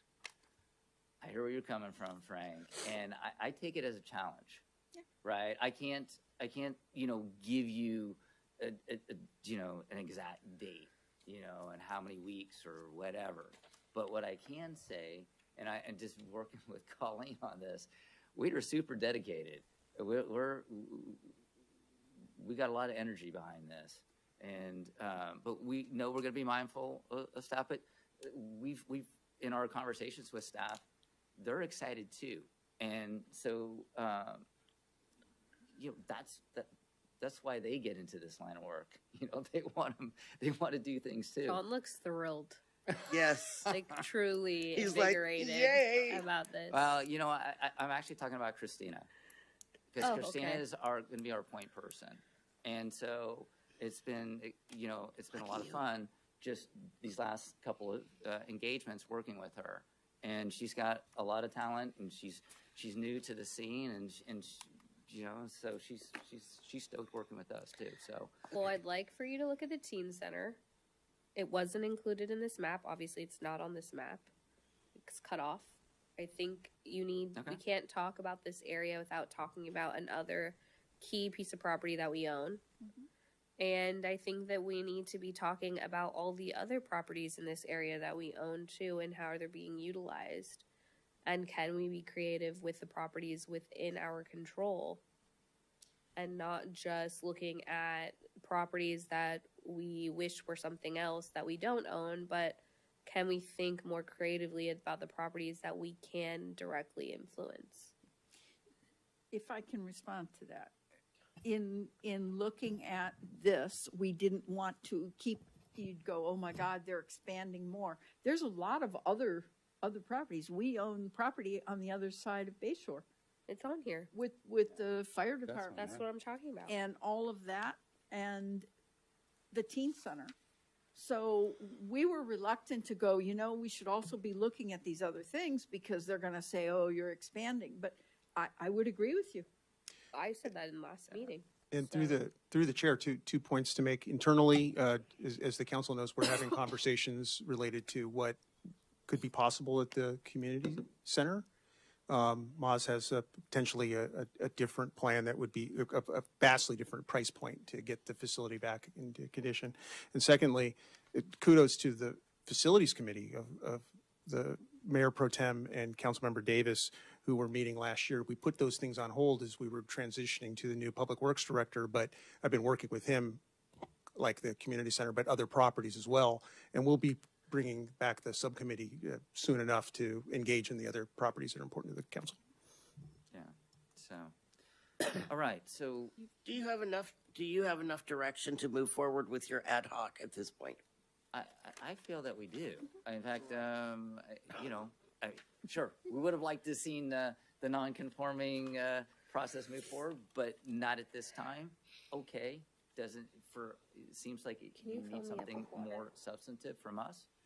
All right, we hear you, and we'll come on back, as soon as we can with pertinent information and continue the process. And timelines were something we've already discussed with Christina as well. That she suggested that as well. Timelines, so that we say, okay, by this date, what are we trying to accomplish? Yeah. And if it has to change, okay, but if you don't have timelines, you don't meet. That's exactly. Christina, if I may, maybe time boxing is an appropriate way to move this one forward. Sure. Okay. All right. You know what? How about this? Before we move on, I see Michelle's had her hand up for a while, so if you might want to chime in, or maybe that's an old hand from something before. Michelle, did you want to say something? Okay. Oh, yes. Yeah, I do. Okay. You talked about who would want a warehouse at the entrance to their town earlier. Mm-hmm. And I just want to have a little history lesson here. We weren't a city yet when that warehouse was built. Yeah. And in fact, we didn't own any of Crocker Industrial Park. It was all county. And believe me when I tell you, they held it over our heads in order to get us to agree to the Northeast Ridge. So we did not have Crocker Industrial Park in the city of Brisbane till in the 80s, well into the 80s. And so, yes, we had a vision, but the people of Brisbane 3 times refused to incorporate. And finally, when urban renewal was facing us, and the county, they didn't care. They were planning to tear Brisbane out and tear the top of the mountain off and make a whole new city. And they allowed those warehouses to be built there in Crocker Industrial Park. And so, you know, it is good that we're planning and trying to take our own destiny, but never underestimate the founders of the city of Brisbane, the 5 original councilmen, and the people who got them elected, who got us to become a city, to keep us from being. And now I feel like Prologis is putting the thumb to us the same way the county used to, which doesn't make me feel comfortable at all. But you need to remember that warehouse and all that land, that stuff was county land. Yes. Not under Brisbane's control, not under our jurisdiction. The Brisbane City Council in their first year made some tremendous strides, such as acquiring the Baylands out from under Daly City and inviting Van Waters and Rogers to Brisbane. And that was the only money we had. Yeah. So just bear that in mind when you're critical about what happened in the past. Yeah. No, I mean, I agree. Yeah. You know, that we didn't have a say at all in that. So. No. And so, you know, you need to look back with a kinder heart about the people who did do what they could do under the circumstances and kept Brisbane from being taken off the map. Got it. So took a lot of courage and a lot of moxie to get that done. Definitely. All right. Thank you, Michelle. Okay. So the ad hoc committee has gotten good direction. And I see Christina nodding her head. We're all on the same page. So thank you for that. So moving on to staff reports. Okay. So it's 9:29. Do we need to, okay. So can I get a motion to extend the meeting for? I make a motion. 15 minutes. Yeah. Okay. All's in favor? Aye. Aye. Okay, great. City manager's report. Thank you. Updates on upcoming activities. Thank you. In light of the time, I'll concentrate solely on upcoming activities. This Saturday from 11 to 4 is the annual BDW Holiday Arts and Crafts Fair that's going to be held at the Mission Blue Center. On Sunday, as everyone should know, Festival of Lights, 6 to 8. That will be at the community park. That's where the caroling will take place. On the December 10th, we're doing what we're calling a bug bash. This is to ensure that our website has a smooth launch. We're asking residents to come down and beat up our beta test website to see that it passed muster. So we're excited that we've already got a number of people who've signed up for that. So that's fantastic. And then the final event that actually, this is right after your next council meeting, but I think it's worth mentioning. Next Saturday, December 13th, 9:30 to 12:30 is Habitat Restoration for Ice House Hill. And you can sign up on our website. And we've had some good signups there as well. Thank you. All right, thanks. All right, mayor, council matters, county-wide assignments and subcommittee reports. Anybody have a county-wide assignment they want to? Nope. I have a brief one. I attended the SFO Roundtable Technical Working Group last night, where we were talking about the Fly Quiet Program Awards, where we can try to revamp the carrot with no stick approach to airlines doing the right thing and flying routes that we'd rather them fly than flying right over heads of all the residents. Yeah. And then we went into the regular SFO roundtable meeting, where we had a really, really excellent discussion about eVTOLs, the advanced air mobility, and the vertiports, and how quickly things are moving forward with the both the FAA and the manufacturers, and where it might go with both the airport and with cities. And I would love to give you a quick download on that, maybe in the next at the next meeting, or I'd be happy to put something into the Star talking about that and what it looks like. But right now, the air manufacturers in our area are spending about $1 million a day on getting their product to the market. And so they want to move really fast, but the FAA is moving at a much slower speed. So they're going to have a product ready prior to the FAA regulations really being in place. So they're going to be looking for partnerships to try to find alternative markets that can sort of skirt some of the FAA stuff. So very interesting stuff. May I ask you a quick question on Sure. that? Is the impetus behind all of this happening in the Bay Area to be first, or is this happening in other cities, other states? It's happening in other simultaneously? cities and other states, and some other states, it's like the Wild West where they really don't care if there's regulations or not. But several of the manufacturers are here in the Bay Area, and so the FAA is doing a tabletop workshop with 5 different airports in the United States. They've already done it in, I want to say, Atlanta, Texas. I believe we're next. SFO's the next on the list.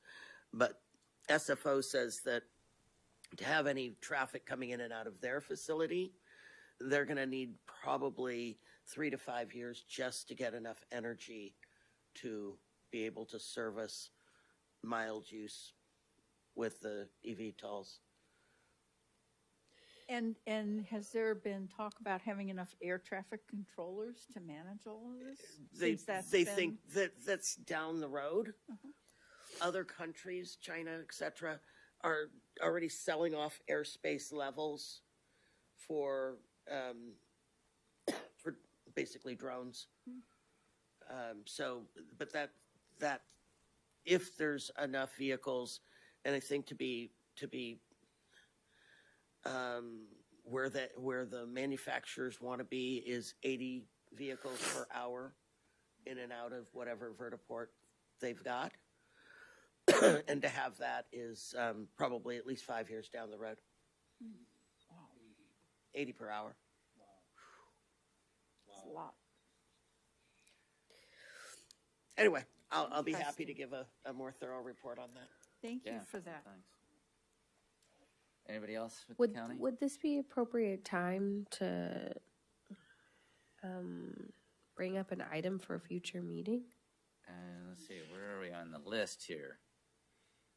Because it says upcoming subcommittee, and then I don't. Doesn't know really where. say, but you know what? I it's all under mayor council matters, so it's broad. So if you want to, It just as long as no one has any other things to report out on, because I don't want to. I thought that Emmett Cunningham had some really great points about our dumping fines, and I think that we should review those, especially because there seems to be inconsistencies with what our signs say we're charging and what we actually have on the books. So I'm hoping that the council might consider when we can find time in our schedule to maybe analyze this. Yeah, no, I think it would be a very good topic for agree. discussion. I agree. And through the chair, I've been looking at a program that the city of San Bruno is implementing because they're having very similar issues with illegal dumping. So I'm seeing if there's anything to glean out of that that could be useful as well. I had a conversation with their city manager a couple of weeks ago about it. So that might be complementary to this work. Cool. Okay, so any report outs on subcommittee meetings? Okay, I don't see anybody there. Upcoming subcommittee meetings. All right, written communications, Ingrid. Communication was received from Kim Folian regarding item G and F. And last meeting, Chris Florkowski sent a correspondence regarding Old County Road bike lane. Thank you. Oral communications number 2. Okay, no hands are raised online, no one in the audience. So we are adjourned at 9:37. Thank you.